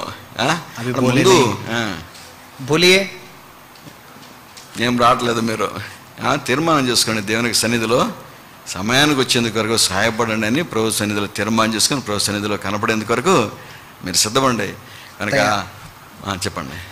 आप निर्णय लीजिए मन में कि प्रभु के घर में समय से हमें पहुंचना है, ऐसा निर्णय लेकर ऐसी तैयारी भी कीजिए। కనుక మనందరం కూడా ఆ విధంగా దేవుని యొక్క సన్నిధిలో అందరము ఆరంభం నుంచి కనుక దేవుని యొక్క సన్నిధిలో కనుక గడిపినట్లయితే అది మనందరం కూడా దేవుణ్ణి ఆరాధించి దేవుణ్ణి మహింపరచగలిగేటువంటి వారంగా ఉంటాం. शुरुआत से यदि हम प्रभु के आराधना में शुरुआत से यदि हम लगे रहेंगे तो हम सब मिलकर प्रभु की आराधना कर सकते हैं। నేను ఎప్పుడు కూడా ఇక్కడ పూనా అనుభవాన్ని ఎప్పుడు జ్ఞాపకం చేస్తుంటాను, మా వాళ్ళకి జ్ఞాపకం చేస్తుంటాను, నేను జ్ఞాపకం చేసుకుంటుంటా. पूना के सारे अनुभवों को हमारे कलीसिया में मैं याद दिलाते रहता हूँ और मैं भी याद करते रहता हूँ। ఆ రోజుల్లో మేము ఆరాధన అయిన తర్వాత మేమందరూ కూడా భోజనాలు చేసేవాళ్ళము. उन दिनों में आराधना होने के बाद हम सब मिलकर भोजन करते थे। అట్లనే స్కూటర్ల మీద ఏదో ఒక స్థలానికి దేవుని సేవకులు ఒక స్థలంలో సువార్త ప్రకటించాలంటే ఆ స్థలానికి అందరం వెళ్ళిపోయేవాళ్ళము. प्रभु के दास कहते थे कि इस जगह में हमें सुसमाचार करना है तो हम सब मिलकर वहां पहुंच जाते थे। ఆ తర్వాత అక్కడ సాయంత్రం సువార్త పరిచయలు కూడా పాల్గొనే వాళ్ళము. शाम को सुसमाचार की सेवा में हम भाग लेते थे। ఆ తర్వాత ఇక్కడ మనకు సాయంకాలము సువార్త కూడి కూడా జరుగుతుండేది. और यहाँ पर ही सुसमाचार की सभा भी होती थी। మేము మా ముగ్గురు పిల్లలతోటి చాలా సందర్భంలో కూడా ఉదయం 9:30కి వస్తే 10 గంటలకు తిరిగి వెళ్ళినటువంటి సందర్భాలు ఉంటున్నాయి. हम 3 बच्चों के साथ सुबह 9:30 बजे आते थे, रात को 10 बजे घर जाते थे। కనుక దేవుని యొక్క సన్నిధికి రావడానికి నీ హృదయంలో ఆ యొక్క ప్రభు యొక్క ప్రేమను రుచించేటువంటి అనుభవాన్ని నువ్వు కలిగి ఉన్నట్టయితే నువ్వు కూడా దేవుని యొక్క సన్నిధిలో ఎక్కువ సమయం గడపగలుగుతావు. प्रभु की उपस्थिति में आने के लिए आपके अंदर प्रेम होगा तो आप भी ऐसे आनंद को अनुभव कर पाएंगे। రండి, ఆ స్త్రీ ఆ మిక్కిలి విలువైనటువంటి ఆ అత్తరుతోటి ప్రభువును అభిషేకించడానికి వెనుకున్నటువంటి ఉద్దేశం ఏమిటి అంటే ఆమె ప్రభువును ప్రేమించినటువంటి స్త్రీ అయింటుంది. उस कीमती इत्र से उसने प्रभु को अभिषेक क्यों किया? क्योंकि उसके मन में उतना प्रेम था। కనుక మనం అటువంటి కూడా ప్రేమను మనం కలిగి ఉండాలి. हम भी ऐसे प्रेम को बनाए रखें। రెండోది అది చాలా విలువైంది కదా, 300 దినారాలను చెప్పబడుతూ వస్తుంది కదా. 300 दिनार मतलब बहुत कीमती है। అంటే అది ఆమె యొక్క సమర్పణను తెలియచెప్పేదిగా ఉంటుంది. मतलब उसके समर्पण के बारे में बताता है। కనుక రెండోదిగా మన జీవితంలో కూడా ప్రభు ప్రేమను రుచి చూచిన మనము మన జీవితంలో ఎట్లాంటి సమర్పణను మనం కలిగి ఉన్నాము. हम जो प्रभु के प्रेम का अनुभव किए हैं हमारे जीवन में प्रभु के लिए कैसा समर्पण है। అరండి, మనము మొదటి నిర్గమకాండం 36వ అధ్యాయంలో అక్కడ పరిశుద్ధ మందిరాన్ని నిర్మించే సందర్భంలో निर्गमन 36 अध्याय में जहाँ 36వ అధ్యాయంలో 5వ వచనంలో निर्गमन 36 अध्याय का 5 वचन, మోషే చేయవలెనని యెహోవా ఆజ్ఞాపించిన పని విషయమై సేవకులకు ప్రజలు కావలసిన దానికంటే बहु विस्तारము తీసుకొని వచ్చుచున్నారని చెప్పగా. निर्गमन 36 अध्याय का 5 वचन, और कहने लगे जिस काम को करने की आज्ञा यहोवा ने दी है उसके लिए जितना चाहिए उससे अधिक वे ले आए हैं। ఇక్కడ వాళ్ళు ఏం చేస్తున్నారంటే ప్రభు మోషేకి ఆజ్ఞ ఇచ్చినాడు, నా కొరకైనటువంటి పరిశుద్ధ మందిర స్థలాన్ని నిర్మించమని చెప్పాడు. प्रभु ने मूसा को आज्ञा दिया कि मेरे लिए एक निवास स्थान का निर्माण हो। దానికి కావలసిన అవసరాలను కూడా ఎవరైతే ఇష్టపూర్వకంగా ఇస్తున్నారో వారి దగ్గర నుంచి తీసుకోమనేసి మోషేతో సెలవిచ్చాడు. प्रभु ने मूसा से कहा जो इच्छा पूर्वक लाकर देंगे उनके पास से लेना। ఇప్పుడు చూడండి వాళ్ళు ఎట్లా తీసుకొస్తున్నారంటే, देखिए वो कैसे लेकर आ रहे ఇక్కడ हैं। ఇందాక 5వ వచనంలో చదువుతూ వచ్చాము. 5 वचन हमने पढ़ा, కనుక విస్తారం ఆ యొక్క పని విషయమై సేవకు ప్రజలు కావాల్సిన దానికంటే కూడా బహు విస్తారంగా తీసుకుని వచ్చారు. जिस काम काम को करने की आज्ञा यहोवा ने दी है उसके लिए जितना चाहिए उससे अधिक वे लेकर आए। కనుక వాళ్ళు యొక్క సమర్పణను ఇక్కడ మనం చూడగలుగుతున్నాము. उनके समर्पण को हम यहाँ पर देखते हैं। అంటే ప్రభువేమో దానికి కావలసిన దానికంటే కూడా అధికంగా ఇచ్చినటువంటి ఆ యొక్క సమర్పణను మనం చూడగలుగుతున్నాం. जितना उनको चाहिए उससे अधिक प्रभु ने उनको दिया। ఇక్కడ వాళ్ళు ఎందుకు అంత సమర్పణ కలిగిన వారుగా ఉంటున్నారు? क्यों उनके पास इतना समर्पण है? వాళ్ళ యొక్క జీవితంలో వాళ్ళు ఐగుప్తులో నుంచి ఏ విధంగా ప్రభువును వాడు విడిపిస్తూ వచ్చారో, ఆ తర్వాత ఐగుప్తీయులు వాళ్ళు వెళుతున్నప్పుడు ఏ విధంగా వాళ్ళకు అన్ని యొక్క విలువైనటువంటి వస్తువులను వాళ్ళకి ఇచ్చి ఉన్నారో, ఈ విషయాలన్నీ వాళ్ళు అనుభవపూర్వకంగా ఎరిగిన వారు. और मिस्र से किस तरह प्रभु उनको बाहर लेकर आए, ये सारी बातें अनुभव से उन्होंने जाना है। అంటే వాళ్ళు ప్రభు యొక్క ప్రేమను రుచి చూచి ఉండటాన్ని బట్టి వాళ్ళు తాము కలిగి ఉన్న వాటిలన్నిట్లో కూడా వాళ్ళు ఇచ్చేందుకు కొరకే సిద్ధపడిన వారిగా ఉంటున్నారు. प्रभु के प्रेम को उन्होंने अनुभव किया, इसलिए उनके पास जो कुछ है वो सब प्रभु को वो देना चाहते हैं। కనుక వాళ్ళు అక్కడ జరిగేటువంటి పని కంటే కూడా వాళ్ళు విస్తారంగా తీసుకొని వచ్చేటువంటి వారిగా ఉంటున్నారు. वहां पर जितना काम हो रहा है उससे भी अधिक वो लेकर आए। కనుక రెండో సందర్భంలో కనుక మనం చూస్తున్నట్లయితే ఇంకొకళ్ళు కూడా తమ యొక్క సమర్పణను వాళ్ళు చూపించిన వారిగా ఉన్నారు. दूसरा संदर्भ देखते हैं, वहां पर भी कुछ लोग अपना समर्पण किए। మొదటి రాజుల గ్రంథము 17వ అధ్యాయంలో पहला राजा उसका 17 ఇక్కడ अध्याय। ఒక విధవరాలు తన యొక్క సమర్పణను తాను చూపిస్తూ వచ్చింది. यहाँ पर एक विधवा स्त्री अपने समर्पण को दिखाती है। అక్కడ మనందరం కూడా చాలా సందర్భంలో ఇది వింటూ వచ్చి ఉన్నాము. कई बार हमने भी ये वचन सुना है। కనుక ప్రవక్త అయినటువంటి एलिया नबी जो है ఆ కరువు దినాల్లో उस अकाल के दिनों में కనుక అక్కడ ఒక విధవరాల చేత పోషించబడాలని దేవుడు ఆయనకి నియమించి ఉన్నాడు. परमेश्वर ने ऐसी आज्ञा दी कि जाकर विधवा के हाथ में वो खाना खाए। కనుక సారెపతను విధవరాల దగ్గరికి ఆయన వచ్చాడు. वो सारे पात में एक विधवा के पास आए। రండి ఆమెతో ఏమని చెప్తున్నాడంటే 17వ అధ్యాయం 13-14 వచనాలు చూస్తాము. 17 अध्याय 13 और 14 वचन। అప్పుడు ఏలియా ఆమెతో ఇట్లనను, భయపడవద్దు, పోయి నీవు చెప్పినట్లు చేయము. అయితే అందులో నాకు ఒక చిన్న అప్పం మొదట చేసి నా వద్దకు తీసుకురము. తరువాత నీకును నీ బిడ్డలకు అప్పములు చేసుకోము. భూమి మీద యెహోవా వర్షము కురిపించే వరకు ఆ తొట్టిలో ఉన్న పిండి తక్కువ కాదు, బుడిలో నూనె అయిపోద్దని ఇజ్రాయేలు దేవుడని యెహోవా సెలవిచ్చి ఉన్నాడనెను. అంతటా ఆమె వెళ్ళి ఏలియా చెప్పిన మాట చొప్పును చేయగా ఆమెయు ఆమె ఇంటి వారును అనేక దినములు భోజనము చేయొచ్చు వచ్చిరి. एलिया ने उससे कहा, मत डर, जाकर अपनी बात के अनुसार कर, परंतु पहले मेरे लिए एक छोटी सी रोटी बनाकर मेरे पास ले आ, फिर इसके बाद अपने और अपने बेटे के लिए बनाना, क्योंकि इस्राएल का परमेश्वर यहोवा यूं कहता है कि जब तक यहोवा भूमि पर मेंह न बरसाएगा तब तक ना तो उस घड़े का मैदा समाप्त होगा, ना उस कुप्पी का तेल घटेगा। तब वह चली गई और एलिया के वचन के अनुसार किया। तब से वह और स्त्री और उसका घराना बहुत दिन तक खाते रहे। ఇక్కడ కూడా ఈ విధవరాల యొక్క సమర్పణను మనం చూడగలుగుతున్నాం. ये विधवा के समर्पण को यहाँ पर हम देखते అయితే हैं। ఎట్లాంటి సందర్భంలో తన సమర్పణ జీవితాన్ని తాను కనపరుస్తూ వచ్చింది. कैसे संदर्भ में उसने समर्पण किया। కనుక అది క్షామకాలం ఉంటుంది, కరువు కాలం ఉంటుంది. वो तो अकाल का समय था।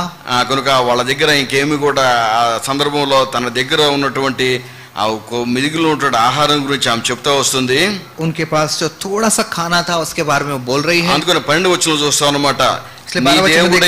నీ దేవుడైన యెహోవా జీవము తోడు, తొట్టిలో పట్టెడు పిండియు బుడ్డిలో కొంచెం నూనె మాత్రమే నా వద్ద ఉన్నవి గాని అప్పం ఒక్కటైనను లేదు.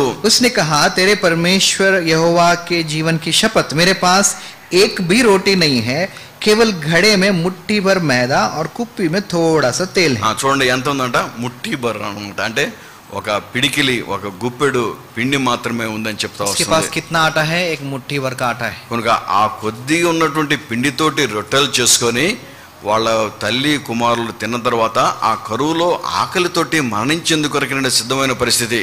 कैसा हालत है?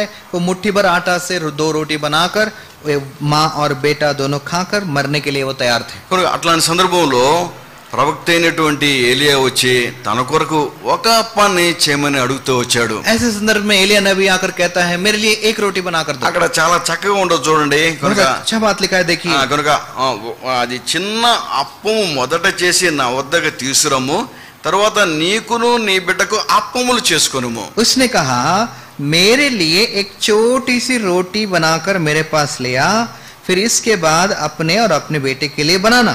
కనుక తెలుగులో అయితే అప్పములు అంటే ఇంకా రొట్టెలు చేసుకోండి అంటే చెప్తూ వచ్చాడు. तेलुगु में लिखा है, तेलुगु के अनुसार ऐसा लिखा है, अपने और अपने बेटे के लिए रोटियां बनाना। అయితే నా కొరకు ఒక చిన్న రొట్టెని తీసుకురామని చెప్తూ వచ్చాడు. मेरे लिए एक छोटा सा रोटी दे दो। చూడండి ఆ పరిస్థితి, అట్లాంటి పరిస్థితుల్లో కూడా ఆమె దేవునికి విధేయత చూపిస్తూ, దేవుని మాటకు విధేయత చూపిస్తూ మొట్టమొదటగా ఆ అప్పాన్ని తీసుకొచ్చేసేసి ఏలియాకి ఇచ్చింది. ऐसे हालत में भी वो आज्ञाकारिता दिखाते हुए प्रभु को और प्रभु के दास को लाकर जो भी उसके पास था छोटा सा रोटी लाकर एलिया को दिया। అంటే తన యొక్క లేమిలో నుంచి కూడా తన సమర్పణ జీవితాన్ని మనం చూడగలుగుతూ వస్తున్నాం. मतलब उसके कमी घटी से भी उसने समर्पण करते हुए एलिया के पास लेकर आई।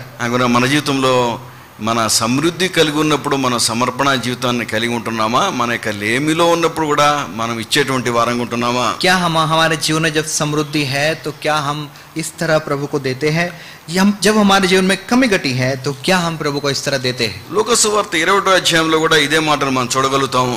लूका सुसमाचार 21 अध्याय में भी यही बात लिखा है। కనుక 1-2 వచనాలు చూస్తే ఒక పేద వేద విధవరాలు అక్కడ కానుకల పెట్టెలో 2 కాసులు వేసినట్లు చూడగలుగుతాము. लूका सुसमाचार 21 अध्याय 1-2 वचन में हम देखते हैं कंगाल विधवा उसमें 2 दमड़ियां डाल रही है।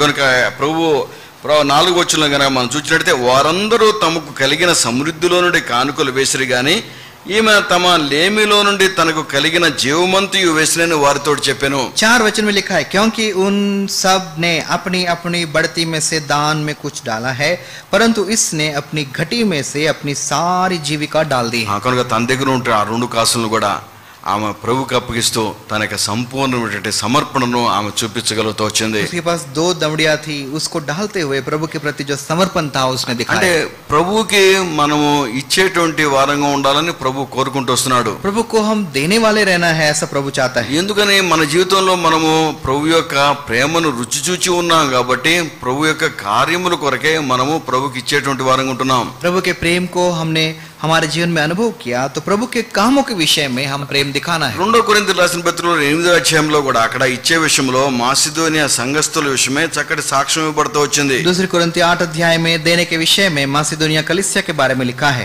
రండి వాళ్ళ గురించి ఏం సాక్ష్యం ఇవ్వబడుతూ వచ్చిందంటే इनके बारे में क्या लिखा है 2 देखिए। కొరింథీయులకు రాసిన పత్రిక 8వ అధ్యాయము दूसरा कोरिन्थी उसका 8 अध्याय 2వ వచనంలో చూస్తామన్నమాట. उसका दूसरा वचन ఏలయనగా వారు బహు శ్రమ వలన పరీక్షించబడగా అత్యధికముగా సంతోషించరి మరియు వారు నిరుపేదలైనను వారి దాతృత్వం బహుగా విస్తరించెను. कि क्लेश की बड़ी परीक्षा में उनके बड़े आनंद और भारी कंगालपन में उनकी उदारता बहुत बढ़ गई। కనుక వారు నిరుపేదలను రాయబడుతూ వచ్చింది. वो बहुत ही गरीब है करके लिखा है। అట్లాంటి సమయంలో కూడా వాళ్ళ యొక్క జీవితంలో దాతృత్వములో వారు విస్తరించిన వారిగా ఉంటున్నారు. ऐसे समय में भी उनकी उदारता बहुत बड़ी है।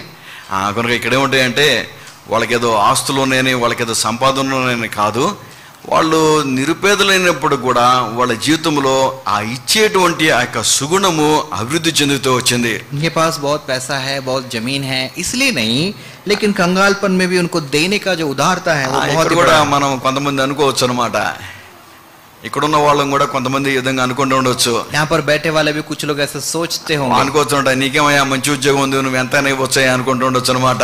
कुछ लोग सोचते होंगे हाँ आपको बड़ा नौकरी है, बहुत दे सकते हैं, మాదే ఉందయ్యా, మేము చిన్న చిన్న ఉద్యోగాలు చేసుకున్నాం లేకపోతే వ్యాపారాలు చేసుకున్నాం, మేమే ఇవ్వగలుగుతాం అనుకోవచ్చు అనమాట. हम तो छोटी छोटी नौकरी करते हैं, हम क्या दे सकते हैं। అయితే ఇక్కడ ఇచ్చేటువంటి విషయం ఏమిటి అంటే మన సామర్థ్యము కొలది మనం ఇవ్వవలసిందనేసి రాయబడుతూ వచ్చింది. देने के विषय में यहाँ लिखा है हमको जितना सामर्थ्य है उतना हमें देना है। రండి ఈ మధ్యాహ్నము నీ జీవితంలో ఈ సమర్పణను మనం కలిగి ఉండాల్సిన అవసరం ఎంతో ఉంది. आज दोपहर के समय ये समर्पण हमारे पास होना बहुत ही जरूरी है। కనుక ప్రభువుకి నీవు ఇవ్వాల్సినటువంటి భాగాలను నువ్వు నమ్మకంగా ఇస్తున్నావా? प्रभु को देने का भाग क्या आप खराई से आप देते हैं? నీ సామర్థ్యం కొలది ఇస్తున్నావా లేక నీ సామర్థ్యం కంటే కూడా తక్కువ ఇస్తూ क्या వస్తున్నావా? आपके सामर्थ्य के अनुसार दे रहे हैं या सामर्थ्य से कम दे रहे हैं? కనుక రండి అక్కడ ఉన్నటువంటి ఆ స్త్రీ ఆ బేతనీలో ఆ సీమోని ఇంట ప్రభుని అత్తరుతోటి అభిషేకించడానికి వెనకాల ఉన్న ఉద్దేశం ఏమిటి అంటే ఆమె కలిగినటువంటి సమర్పణ జీవితం ఉంటుంది. बेतनी में वो स्त्री प्रभु का अभिषेक करना इस बात को दिखाता है कि प्रभु के लिए वो पूरा समर्पित है।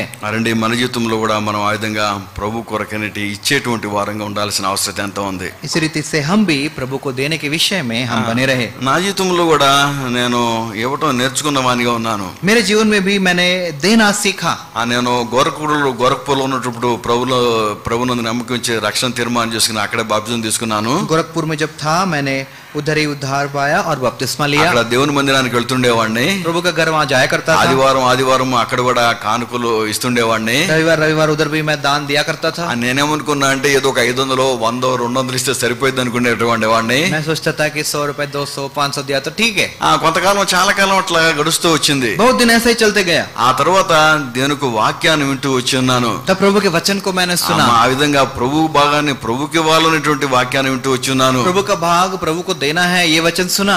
కనుక ఆ విధంగా దేవునికి వాక్యం ద్వారా ప్రేరించబడి ప్రభుకి ఇవ్వటం ప్రారంభించిన వానిగా ఉన్నాను. प्रभु के वचन से प्रेरणा पाकर प्रभु को देना सीखा. ఆ రోజు నుంచి ఈ రోజు వరకు కూడా ఇస్తూనే ఉన్నాను. हाँ उस दिन से आज तक मैं दे रहा हूँ. కనుక ప్రభుకి ఇవ్వాల్సిన భాగాన్ని ప్రభుకి తప్పనిసరిగా ఇచ్చేటువంటి వానిగా ఉంటున్నాను. प्रभु का भाग प्रभु को देने के विषय में लगातार मैं बना हूँ. రండి, మన జీవితంలో కూడా ఆ విధంగా సమర్పణను మనం కలిగి ఉండాల్సిన అవసరం ఎంతో ఉంది. हम भी हमारे जीवन में ऐसा समर्पण बनाए रखें. రండి, మూడవ విషయాన్ని కనుక మనం చూస్తూ వచ్చినట్టయితే तीसरा भाग जो हम देखते हैं, ప్రభు ఆ మత్తయి సువార్త 26వ అధ్యాయంలో ఆ స్త్రీ చేసినటువంటి కార్యం మంచిదని ఆయన చెప్తూ వచ్చాడు. मत्ती सुसमाचार 26 अध्याय में प्रभु यीशु मसीह ने कहा ये स्त्री ने जो काम किया है बहुत ही अच्छा है. అంటే మూడవది ఆ స్త్రీ ఆమె సత్క్రియలు కలిగి ఉన్నటువంటి స్త్రీ అనేసి మనకు జ్ఞాపకం చేయబడుతూ వస్తుంది. और हम जानते हैं इस काम के द्वारा उस स्त्री ने बहुत ही भला काम किया है. అంటే అది సత్క్రియలు కలిగినటువంటి స్త్రీ అని చెప్పబడుతూ వస్తుంది. मतलब वो स्त्री सत्क्रियों से भरी है. రండి, ఎఫ్ఎసీయులకు రాసిన పత్రికలో ప్రభు మనల్ని ఆయన ఎందుకొరకు రక్షించుకున్నాడో ఆ మాటను మనం జ్ఞాపకం చేసుకోవచ్చు. एफिसियों की पत्री में प्रभु यीशु मसीह ने हमको क्यों बचाया उद्धार दिया वहां पर लिखा है. 2వ అధ్యాయం 10వ వచనము. एफिसियों की पत्री 2 अध्याय उसका 10 वचन. మరియు వాటి యందు మనం నడుచుకున్న వల్లని దేవుడు ముందుగా సిద్ధపరిచిన సత్క్రియలు చేయుటకై మనము క్రీస్తు యేసునందు సృష్టించబడిన వారమై ఆయన చేసిన పని అయి ఉన్నాము. क्योंकि हम उसके बनाए हुए हैं और मसीह यीशु में उन भले कामों के लिए सृजे गए जिन्हें परमेश्वर ने पहले से हमारे करने के लिए तैयार किया. అంటే మనము సత్క్రియలు చేసేందుకు కొరకే ప్రభు మనల్ని ఆయన ఏర్పరచుకున్నాడు, ఆయన సృష్టించిన వానిగా ఉంటున్నాడు. भले कामों के लिए प्रभु ने हमें सृजा है అంత और మాత్రమే चुना కాదు. है. కనుక ఆ సత్క్రియలు చేసేందుకు కొరకే ఆయన తన్ను తాను అప్పగించుకున్నాడు. भले काम करने के लिए अपने आप को भी सौंप लिया है. అరే మనం తీతుకు రాసిన పత్రిక 2వ అధ్యాయంలో 14వ వచనంలో చూస్తాము. तीतुस की पत्री 2 अध्याय उसका 14 वचन. ఆయన సమస్తమైన దుర్నీతి నుండి మనల్ని విమోచించి సత్క్రియలందు ఆసక్తి గల ప్రజలను తన కోసము పవిత్రపరచుకొని తన సొత్తుగా చేసుకున్నట్టుకు తన్ను తానే మన కొరకు అర్పించుకొనెను. जिसने अपने आप को हमारे लिए दे दिया कि हमें हर प्रकार के अधर्म से छुड़ा ले और शुद्ध करके अपने लिए एक ऐसी जाति बना ले जो भले भले कामों में सरगर्म हो. మనము ఆరాధనలో మనకి ఎప్పుడు కూడా జ్ఞాపకం చేయబడుతూ వస్తుంటుంది. आराधना में हम अभी भी याद करते हैं. మనము పరిశుద్ధమైనటువంటి ప్రజలమనేసి చెప్పబడుతూ వస్తుంటుంది. हम पवित्र प्रजा है करके याद दिलाया जाता ఆయన है. సొత్తైన ప్రజలమనేసి జ్ఞాపకం చేయబడుతూ వస్తుంది. हम उसके अंश है करके याद दिलाया जाता है. అదే ఇక్కడ కనుక మనం చూసినట్లయితే సత్క్రియలందు ఆసక్తి గల ప్రజలమనేసి జ్ఞాపకం చేయబడుతూ వస్తుంది. भले भले कामों में सरगर्म लोग है करके याद दिलाया जा रहा है. కనుక ఈ మధ్యాహ్నము ప్రభు నిన్ను సత్క్రియలందు ఆసక్తి కలిగిన వ్యక్తిగా ఉండాలని ప్రభు కోరుకుంటున్నాడు. इस दोपहर के समय में प्रभु चाहते हैं कि भले कामों में आप सरगर्म रहे. సరే, సత్క్రియల్లో నీ జీవితంలో నువ్వు ఆసక్తి కలిగి ఉంటున్నావు అంటే మంచి కార్యంలో చేసేందుకు కొరకైనటువంటి ఆసక్తి నువ్వు కలిగి ఉంటున్నావా? क्या भले काम करने के लिए आपके अंदर इच्छा होती है? కనుక ప్రభు మనల్ని మంచి కార్యాలు చేయాలని ఆయన కోరుకుంటూ వస్తున్నాడు. भले काम करने के लिए प्रभु हमसे चाहता है. రెండు సత్క్రియల విషయం గనక మనం చూస్తూ వచ్చినట్లయితే మత్తయి సువార్త 25వ అధ్యాయంలో అక్కడ గొర్రె మేకల తీర్పు విషయంలో జ్ఞాపకం చేయబడుతూ వస్తుంది. भले काम के बारे में यदि हम देखना है तो मत्ती सुसमाचार 25 अध्याय में हम देखते हैं जहाँ पर भेड़ और बकरियों को अलग अलग किया गया. తన కుడివైపునున్న వారినేమో మీరు దేవుడు లోకము పుట్టక మునిపే మీ కొరకే సిద్ధపరిచినటువంటి ఆ యొక్క రాజ్యాన్ని స్వతంత్రించుకోండి అంటూ చెప్తా వచ్చాడు. दाहिने ओर के लोगों से कहा हे मेरे पिता के धन्य लोगों आओ उस राज्य के अधिकारी हो जाओ जो जगत के आदि से तुम्हारे लिए तैयार किया गया.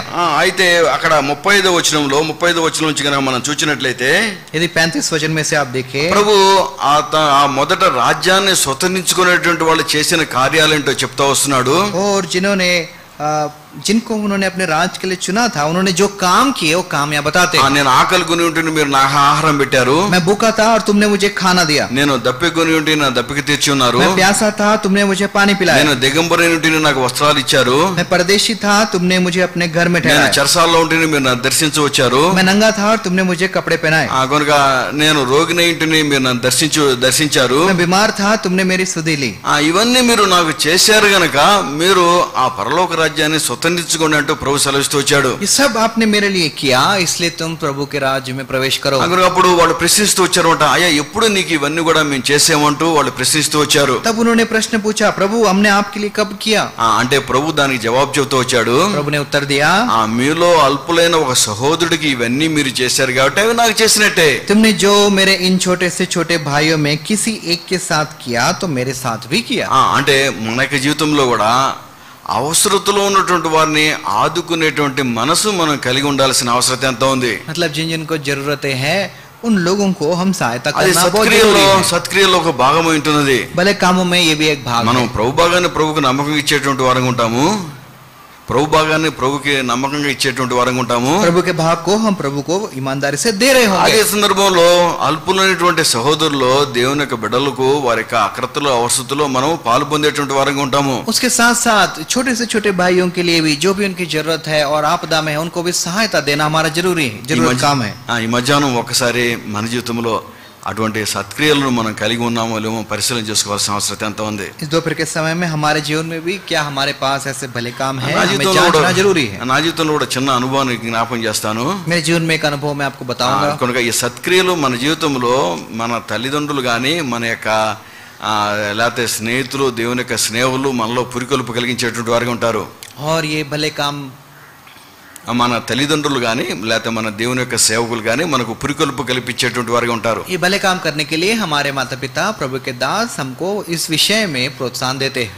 నేను ప్రభు నమ్ముకున్న తర్వాత మా నాన్నగారు నాకు ఒకసారి ఉత్తరం రాస్తూ వచ్చారు. मैं प्रभु को ग्रहण करने के बाद मेरे पिताजी ने मुझे खत लिखा। ఒక దేవుని యొక్క సేవకులు ఉన్నారు, ఆయన ఈ లోకయాత్ర ముగించున్నారు, వాళ్ళ పిల్లలంతా కూడా చదువుకుంటున్నారు.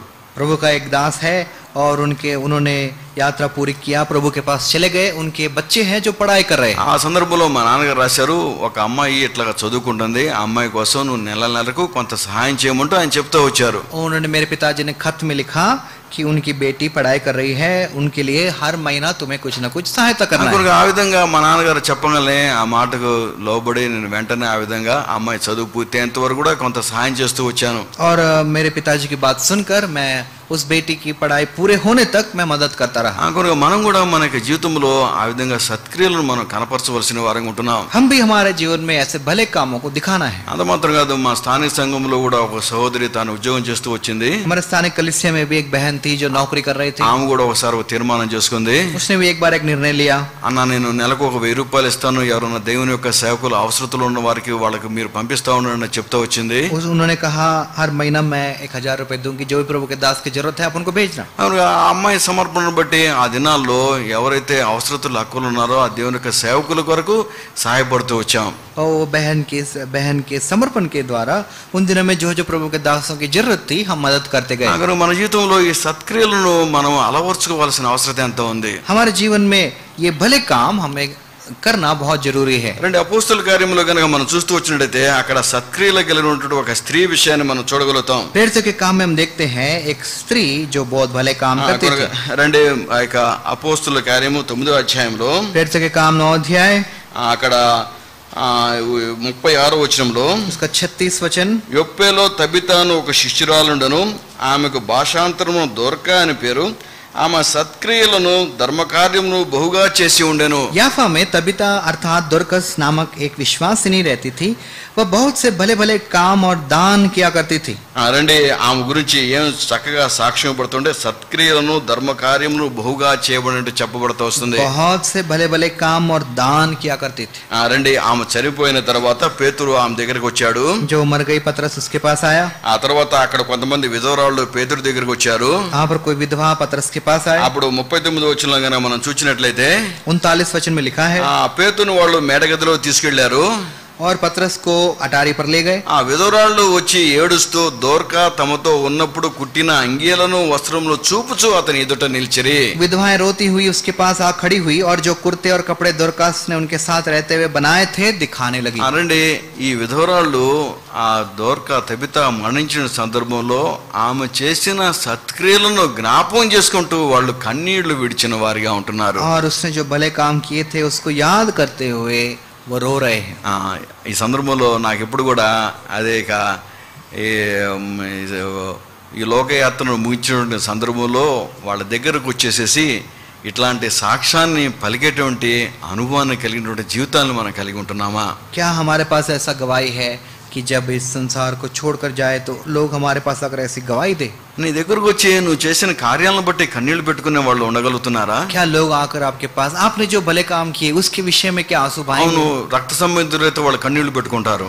जो हमारे रिश्तेदार है वो तो रोएंगे, ఎందుకంటే నువ్వు వాళ్ళకి రక్త సంబంధికుడికి నువ్వు వాళ్ళని పోషించావు, వాళ్ళ అవసరాలు తీరుస్తూ వచ్చావు, అందుకని వాళ్ళు నిన్ను ప్రేమించి వాళ్ళు నీ కొరకే కన్నీళ్లు విడిచేటువంటి వారుగా ఉంటున్నారు. क्योंकि आप रिश्तेदार हैं और आपने उनका देखभाल किया और आपको याद करके वो जरूर रोएंगे। అయితే నీ ద్వారా మేలు పొంది నీ కొరకే కన్నీళ్లు కార్చేటువంటి వాళ్ళు ఎవరైనా ఉన్నారా? लेकिन क्या आपसे भलाई पाकर आपके लिए रोने वाले दूसरे कोई है? కనుక మనం చాలా విషయాలు వాళ్ళ గురించి మనం చెప్తూ వస్తున్నాం. ఈ లోకయాత్రను ముగించిన తర్వాత వాళ్ళు చేసినటువంటి విషయాలు చాలా చెప్తూ వస్తుంటాము. और हम कई बातें गवाही में बताते रहते हैं, उन्होंने हमारे लिए ऐसा किया करके। అవునుగా నీ కొరకు నువ్వు చేసిన కార్యాలని నువ్వు చేసిన సత్క్రియల్ని తలుచుకుంటూ నీ కొరకే కన్నీళ్లు పెట్టేటువంటి వారు ఉంటున్నారా? क्या आपके भले कामों को याद करके रोने वाले होंगे?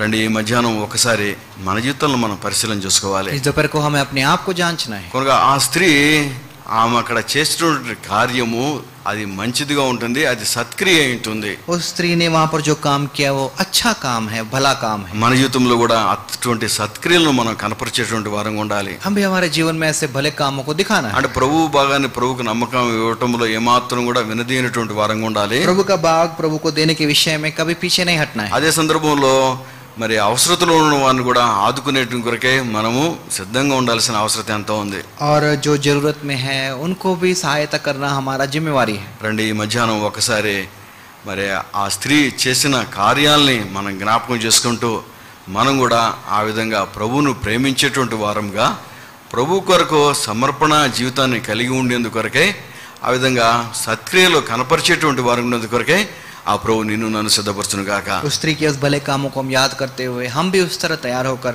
हम भी वो भले भले काम करके प्रभु को महिमा दे सके, इस रीति से प्रभु हमारी सहायता करे। ఇంకా ఎవరైతే రక్షణ తీర్మానం చేసుకోలేదో, यदि अभी किसी ने उद्धार नहीं पाया है, ఈ మధ్యాహ్నం సరే యేసుక్రీస్తు ప్రభువాన్ని సొంత రక్షకుడిగా అంగీకరించండి. इस दोपहर के समय प्रभु यीशु मसीह को ग्रहण कीजिए। ఆ క్రైస్తవ కుటుంబంలో రక్షణ తీర్మానం చేసుకోవడం అనేది కొంచెం కష్టమైన విషయం ఉంటుంది. मसीह परिवार में उद्धार का निर्णय लेना मुश्किल है, ఎందుకంటే చిన్నతనం నుంచే దేవునికి మందిరానికి వస్తుంటారు కదా, क्योंकि छोटे समय से आप प्रभु के घर आ रहे होंगे, దేవుని యొక్క సువార్త వింటూ వస్తుంటాం కదా, प्रभु के वचन को बार बार सुना होगा, అది అలవాటైపోతుంది, आदत हो जाता है। మన జీవితంలో ఆ ప్రభు యొక్క రక్షణ కార్యాన్ని గ్రహించలేని వారంగా ఉంటున్నాం. हमारे जीवन में प्रभु के उद्धार के काम को पहचान नहीं पाते। అయితే మొట్టమొదటిగా నువ్వు సరళమైనటువంటి విశ్వాసంతో ప్రభువుని స్వీకరించు, साधारण विश्वास से प्रभु को ग्रहण कीजिए। ఆ తర్వాత ప్రభువే నీ యొక్క జీవితంలో ఆయనలో నిజముగా నువ్వు స్థిరపడేందుకు కొరకే ఆయన నీకు సాయం చేస్తాడు. प्रभु आपकी सहायता करेगा कि आप प्रभु में स्थिर बन जाओ। ఆ నా జీవితంలో కూడా నేను మొట్టమొదటిగా సరళంగానే ప్రభువులో విశ్వాసం ఉంచాను. मेरे जीवन में भी सरलता के साथ मैंने विश्वास रखा। మీతోటి నా సాక్ష్యాన్ని పంచుకునే సందర్భాలు చాలా తక్కువ. आपके साथ मैंने बहुत कम मेरी गवाही बताई है। మా నాన్నగారు 1983లోనే ప్రభు యేసుక్రీస్తులో విశ్వాసం ఉంచారు. मेरे पिताजी 1983 में प्रभु यीशु मसीह पर विश्वास किए। కుటుంబం అంతా కూడా విగ్రహారాధన కుటుంబం ఉంటుంది. मेरा परिवार पूरा मूर्ति पूजक है। వాస్తవంగా అప్పుడు నేను ఎయిర్ ఫోర్స్ లోకి వచ్చాను. तब मैं एयरफोर्स में काम करता था। కనుక నేను ఎయిర్ ఫోర్స్ లోకి వచ్చిన సందర్భంలో మా నాన్న ప్రభువును స్వీకరిస్తూ వచ్చాడు. एयरफोर्स में मैं आने के बाद मेरे पिताजी ने प्रभु यीशु मसीह को ग्रहण किया। మా నాన్న ప్రభువును స్వీకరించడానికి ఒక బలమైన కారణం ఏమిటి అంటే, मेरे पिताजी ने प्रभु यीशु मसीह को क्यों ग्रहण किया? నేను ఎయిర్ ఫోర్స్ లో రాకమునుపు నేను అక్కడ చదువుకునేటప్పుడు స్టూడెంట్స్ యూనియన్ యాక్టివిటీస్ లో పాల్గొనేటువంటి వాడిని. एयरफोर्स में आने से पहले स्टूडेंट यूनियन में मैं भाग लेता था। కమ్యూనిస్ట్ పార్టీ ఏఎస్ఎఫ్ అనే దాంట్లో నేను అక్కడ తాలూకాలో సెక్రటరీగా పనిచేస్తుండేవాడిని. कम्युनिस्ट पार्टी में ASFI के उस तालुका में मैं सेक्रेटरी का काम कर रहा था। కనుక అక్కడ ఉన్నటువంటి ఒకసారి ఒక పెద్దవాళ్ళు ఒక పెద్ద వ్యాసాన్ని రాసేసి అది నా పేరు మీద ప్రచురించారు. वहां पर जो बड़े लोग थे उन्होंने कुछ बड़ा व्यास लिखकर मेरे नाम से प्रचुरित कर दिया। కనుక అది రాగానే మా నాన్నకి భయం వేసింది. जैसे वो आया मेरे पिता को डर लग गया, ఎందుకంటే నేను ఇప్పుడు ఎయిర్ ఫోర్స్ లోకి వెళ్ళాను. क्योंकि अब मैं एयरफोर्स में गया। ఇప్పుడు ఎవరైనా పోలీసులు వచ్చి చూసేసి మీ అబ్బాయి అంతమంది కమ్యూనిస్ట్ పార్టీతో పనిచేస్తూ వస్తున్నాడు అని తెలిసినట్లయితే మళ్ళీ నా ఉద్యోగానికి ముప్పు వస్తుంది అనుకున్నాడు. मेरे पिता ने सोचा कि यदि किसी पुलिस के हाथ में ये चिट्ठी लग जाए तो मेरे बेटे को नौकरी से निकाल देंगे। అట్లాగా ప్రభు దగ్గరికి వెళ్లేందుకు మార్గం సరళం చేయబడుతూ వచ్చింది. उस रीति से प्रभु के पास जाने के लिए उनकी इच्छा हुई। అంతకుముందు కూడా మా నాన్నగారికి దైవ సేవకులు ఇప్పుడు కాసిరెడ్డి గారు ఉన్నారు, ఆయన ఇప్పుడు కూడా సువార్త చెప్తుండేవాళ్ళు. मेरे पिताजी को प्रभु के दास काशी रेड्डी वो बहुत बार सुसमाचार देते थे। మా నాన్న వాళ్ళంతా కూడా చాలా మొండి వాళ్ళు అంటూ వస్తుంటారు. मेरे पिताजी बहुत जिद्दी थे। కనుక మొండి వాళ్ళు అంటూ వస్తారు. అయితే మా నాన్నగారి కోసం వాళ్ళు చేసినట్టు ప్రార్థనలు వీటన్నిటి ద్వారా కూడా 1983 సంవత్సరంలో ఆయన ప్రభువుని నమ్ముకున్నాడు. लेकिन 1983 में उन्होंने बहुत प्रार्थना किया और मेरे पिता ने प्रभु यीशु मसीह को ग्रहण किया। ఆ తర్వాత నేను వివాహం అయిన తర్వాత మా నాన్నగారు ఒంగోలు ట్రాన్స్ఫర్ అయ్యారు. అక్కడి నుంచి ఒంగోలు ఎస్కోల్ మందిరానికి వెళ్తుండేవాళ్ళు. मेरा विवाह होने के बाद मेरे पिताजी का ट्रांसफर हुआ ओंगोल में एस्कोल प्रार्थना भवन में वो जाते थे। అక్కడ మేము సెలవులకు వెళ్ళినప్పుడు మా ఇంటికి సెలవులకు వెళ్ళినప్పుడు కూడా దేవుని యొక్క సేవకులు వస్తుండేవాళ్ళు. जब भी हम छुट्टी में घर जाते थे प्रभु के दास आया करते थे। కనుక కొంతమంది విశ్వాసులు కూడా వస్తుండేవాళ్ళు, विश्वासी लोग भी आते थे। వాళ్ళు మాకు చెప్పేవాళ్ళు అనమాట, మీరు కూడా రండి, మీరు కూడా మాతో కలిసి ప్రార్థన చేసుకుందాం రండి అని పిలుస్తుండేవాళ్ళు. वो भी कहते थे आइए हमारे साथ प्रभु के घर जाएंगे, हमारे साथ मिलकर प्रार्थना करिए, हमको बुलाते थे। నేను అట్లాంటి సందర్భంలో అయ్యా మీ యొక్క ప్రార్థనలో మీరు చేసుకోండి, మా పూజలో మేము చేసుకుంటానని చెప్పేటువంటి వాడిని. मैं उनसे कहता था आप लोग अपनी प्रार्थना कर लो, मैं अपना पूजा कर लेता हूं। కనుక అయితే వాళ్ళంతా కూడా మా కుటుంబం కొరకే వాళ్ళు ప్రార్థన చేసేటువంటి వారు ఉన్నారు. लेकिन हमारे परिवार के लिए वो लोग प्रार्थना करते थे। కనుక అట్లాంటి సందర్భంలో నేను గోరఖ్పూర్ ప్రాంతంలో ఎయిర్ ఫోర్స్ లో పనిచేస్తున్నాను. उस समय में मैं गोरखपुर में एयरफोर्स में काम कर रहा था। చాలా విచిత్రమైన సంఘటనలు నా జీవితంలో జరుగుతూ వచ్చినాయి. बहुत ही विचित्र परिस्थितियां मेरे जीवन में आई। ఎట్లాంటి పరిస్థితులు అంటే గోరఖ్పూర్ ప్రాంతంలో గోరఖనాథ్ అనే దేవుడు ఉండేవాడు. गोरखपुर प्रांत में गोरखनाथ नाम का देवता है। ఆ దేవుడిని ప్రతి శనివారం నేను కుటుంబంతో వెళ్ళేటువంటి వాడిని. हर शनिवार को मेरे परिवार को लेकर मैं वहां जाता था। ఆడికెళ్ళి ప్రసాదం అన్ని పంచేటువంటి వాడిని, वहां जाकर सबको प्रसाद बांटता था। అట్లాగా జీవిస్తుండేటువంటి వాడిని. ऐसा जीवन में बिताता था। ఇక్కడ మామూలుగా మంచోడు అనేటువంటి పేరు కూడా ఉంది. और इस तरह अच्छा आदमी है करके भी मेरा नाम है। ఇట్లా చూసుకుంటే నాకు నేనేమనుకుంటానంటే నేను చాలా మంచోడు కదా, ఇంత భక్తి పరును కదా అని అనుకుంటుండే వాడిని. तो धीरे धीरे मैं सोचने लगा मैं बहुत अच्छा आदमी हूँ, बहुत ही भक्ति मेरे पास है। అట్లాంటి సందర్భంలో ఒక రోజు సెలవులకి ఇంటికి వెళ్తున్నాను. एक दिन छुट्टियों में मैं घर जा रहा था, ట్రైన్ లో ప్రయాణం చేస్తున్నాను. ट्रेन में यात्रा कर रहा था। పెద్ద అబ్బాయి పేరు అప్పు అని పిలుస్తాం, వాడు అప్పుడు జస్ట్ ఒక 2 ఏళ్ళు వయసు ఉంటది. मेरे बड़े बेटे का नाम अप्पू है, तो 2 साल का था। అప్పుడు ప్రయాణం చేస్తున్న సందర్భంలో ఒక సంఘటన జరుగుతూ వచ్చింది. यात्रा में एक परिस्थिति ऐसी हुई, అదేమిటి అంటే మా సూట్ కేసులు అన్ని కూడా దొంగలు తీసుకెళ్లిపోయారు. हमारे सारे सूटकेस जो है चोर उठा के ले गए। ఆ రోజుల్లో అంటే ఇదే 93వ సంవత్సరం అనమాట.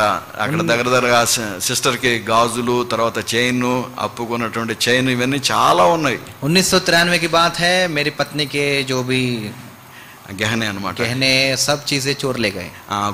అవి 2 సూట్ కేసులు ఉన్నాయి. ఆ బట్టలు, ఆ తర్వాత మొత్తం బంగారం అంతా కూడా తీసుకెళ్లిపోయారు. कपड़े भी ले गए, सोना भी ले गए। నా ఐడెంటిటీ కార్డు కూడా బాక్స్ లోనే ఉంది. हमारा आइडेंटिटी कार्ड भी उस बॉक्स में।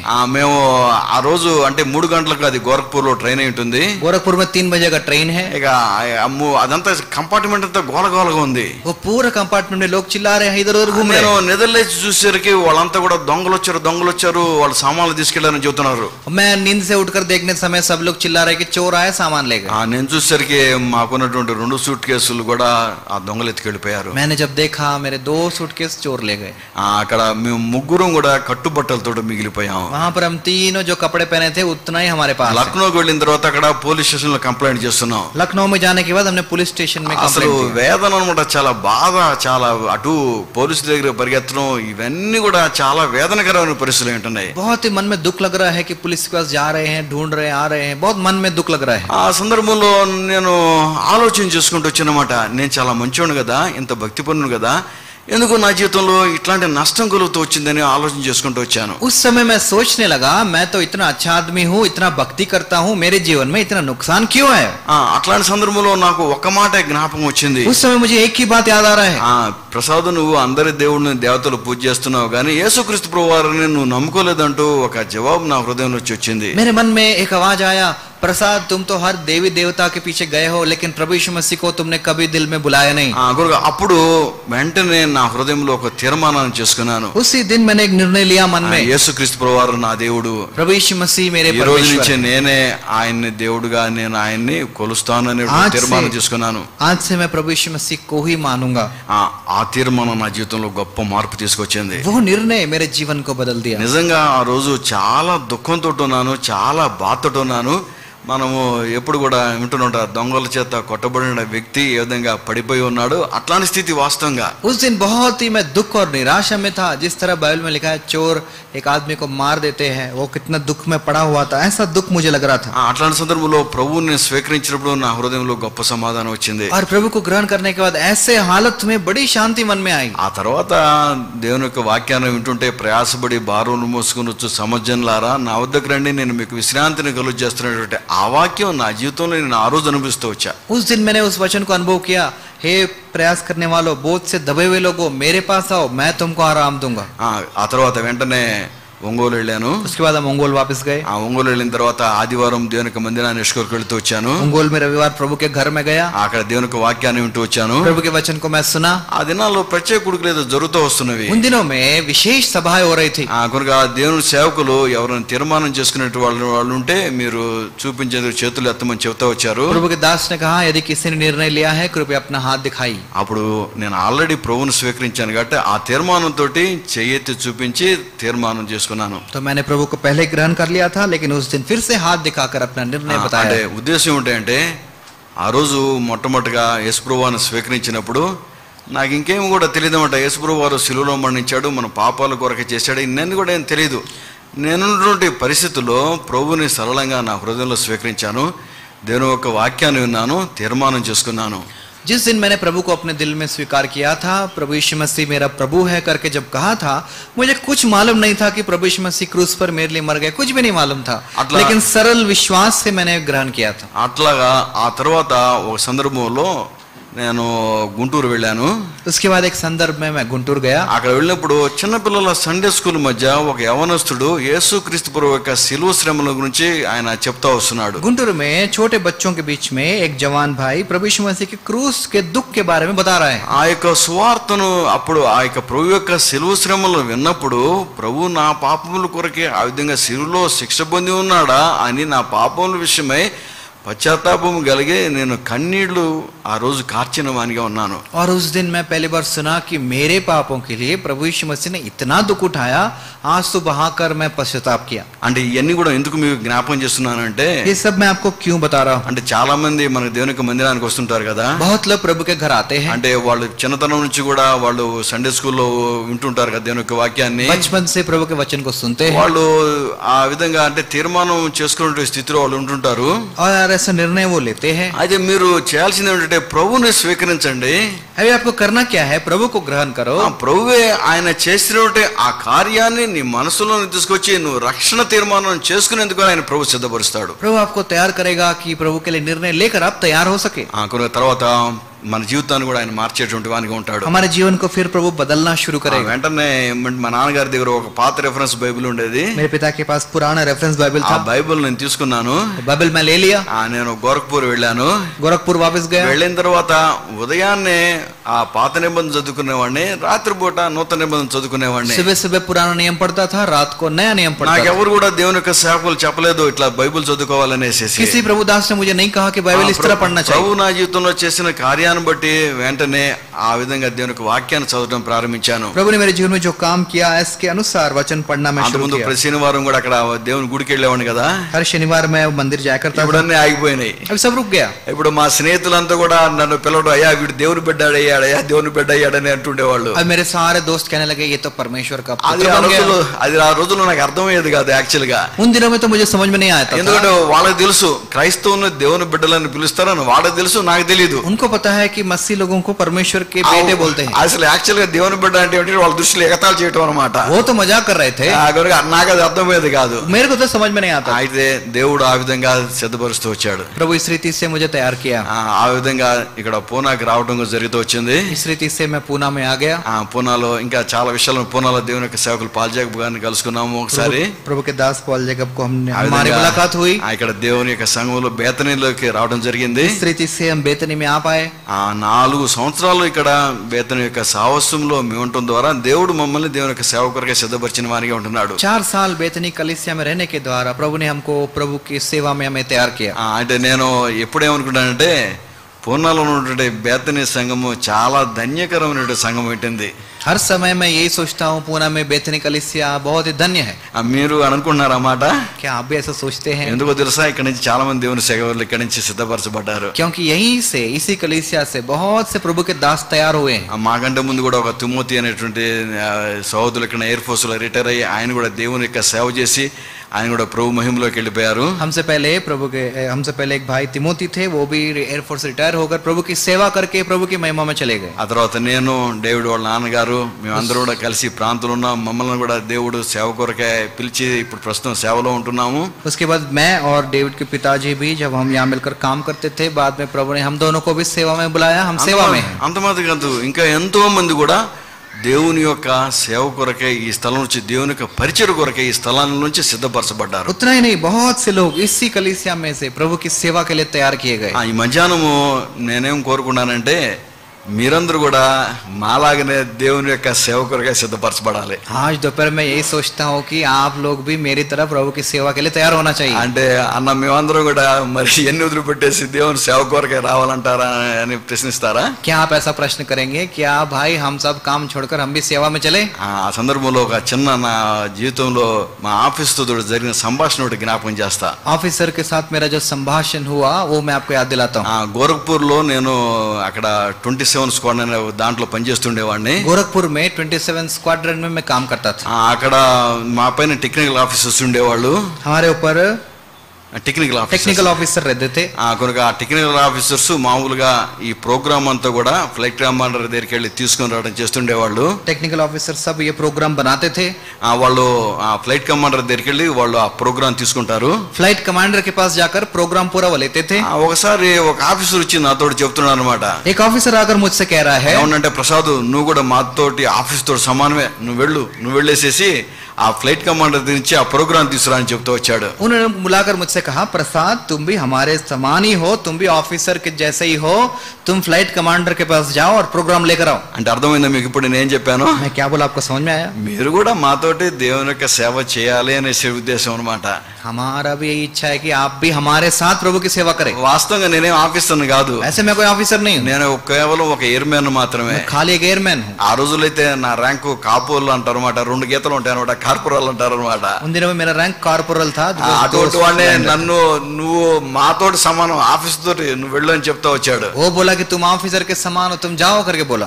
కాబట్టి మీ ర్యాంకులో అంటే విశ్వాస జీవితంలోనే మీరుంటూ ఎట్లా చేయొచ్చు, దేవుని యొక్క సేవకునితోటి సమానంగా దేవుని యొక్క సేవ చేసేందుకు కొరకే మీరు సిద్ధపడవచ్చు. विश्वासी के स्थान में आप हो सकते हैं, उसी साथ प्रभु के दासों की तरह आप भी प्रभु के दास की तरह जहां पर भी आप है पूरी तरह आप सेवा कर सकते हैं। రండి, మన పూనాలో ఉన్నటువంటి బేతనీలో ఉన్నటువంటి దేవుని యొక్క సంఘం అంతా కూడా రానున్న దినములో ఆ విధంగా దేవుని కొరకైనా సిద్ధపడి దేవుని యొక్క సేవ చేసేటి వరకు ఉండాలని మా అందరి యొక్క ప్రార్థన ఉంటుంది. हम सभी की प्रार्थना यही है, बेतनी में आप सभी आने वाले दिनों में इस तरह प्रभु की सेवा के लिए तैयार होकर प्रभु की सेवा करें। ఆ విధంగా ఆ స్త్రీకి వలె మనమందరం కూడా ప్రభువును ప్రేమించేటువంటి వారంగా, మనందరం కూడా సమర్పణ కలిగేటువంటి జీవితం కలిగి ఉండేటువంటి వారంగా, మనందరం కూడా సత్క్రియలు కలిగి ఉండేందుకు కొరకే ప్రభు నిన్ను నన్ను మనందరిని సిద్ధపరచును గాక. हम भी उस स्त्री के समान भले काम करते हुए, समर्पण करते हुए, प्रभु के लिए ऐसा प्रेम दिखाते हुए हम तैयार हो सके। దేవుడు ఈ వాక్యాన్ని దీవించును గాక. प्रभु इस वचन को आशीषित करे।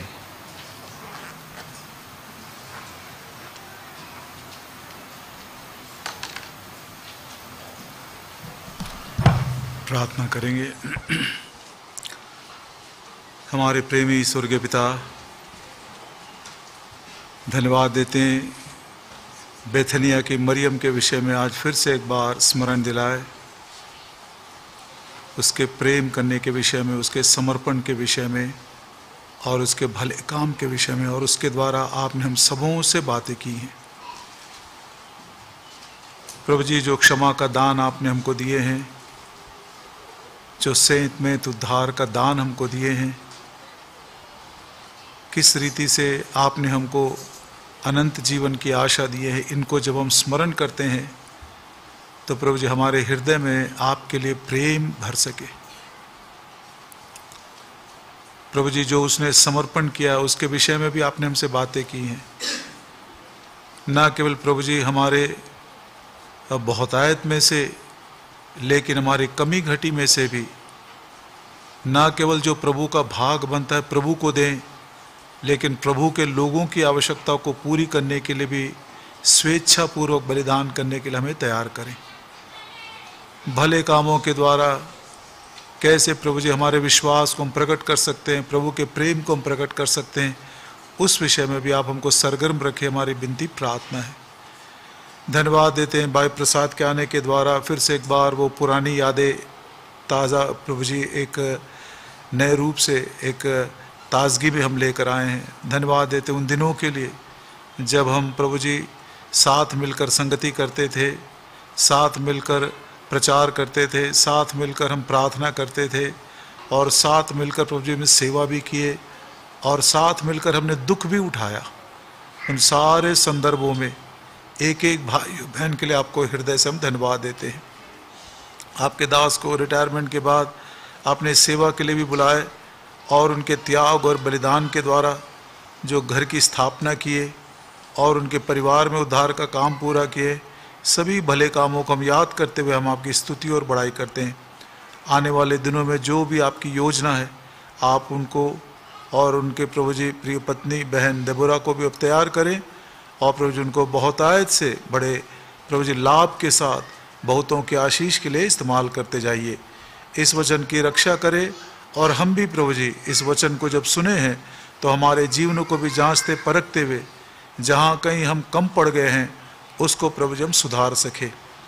प्रेमी दयालु पिता, वो जो आखिरी में उनके जीवन के द्वारा हमें उदाहरण मिला, हालांकि वो साधारण से एक कारीगर थे, लेकिन उनके बड़े ऑफिसर ने कहा तुम भी हमारे साथ हो, अपने आप को एक ऑफिसर के समान समझते हुए तुम भी जाओ और वो प्रोग्राम लेकर आओ। चाहे हम फुल टाइम सर्वेंट हो या नौकरी करते हुए हों या कोई भी क्यों ना हो, लेकिन हम भी प्रभु के सेवक हैं ऐसा समझकर जो कुछ हमसे बन पड़ता है, जो दान वरदान आपने हमको दिए हैं, उसका इस्तेमाल करते हुए आपकी सेवा करें, आपके घर की सेवा करें, आपके लोगों की सेवा करें। हमारे समर्पण को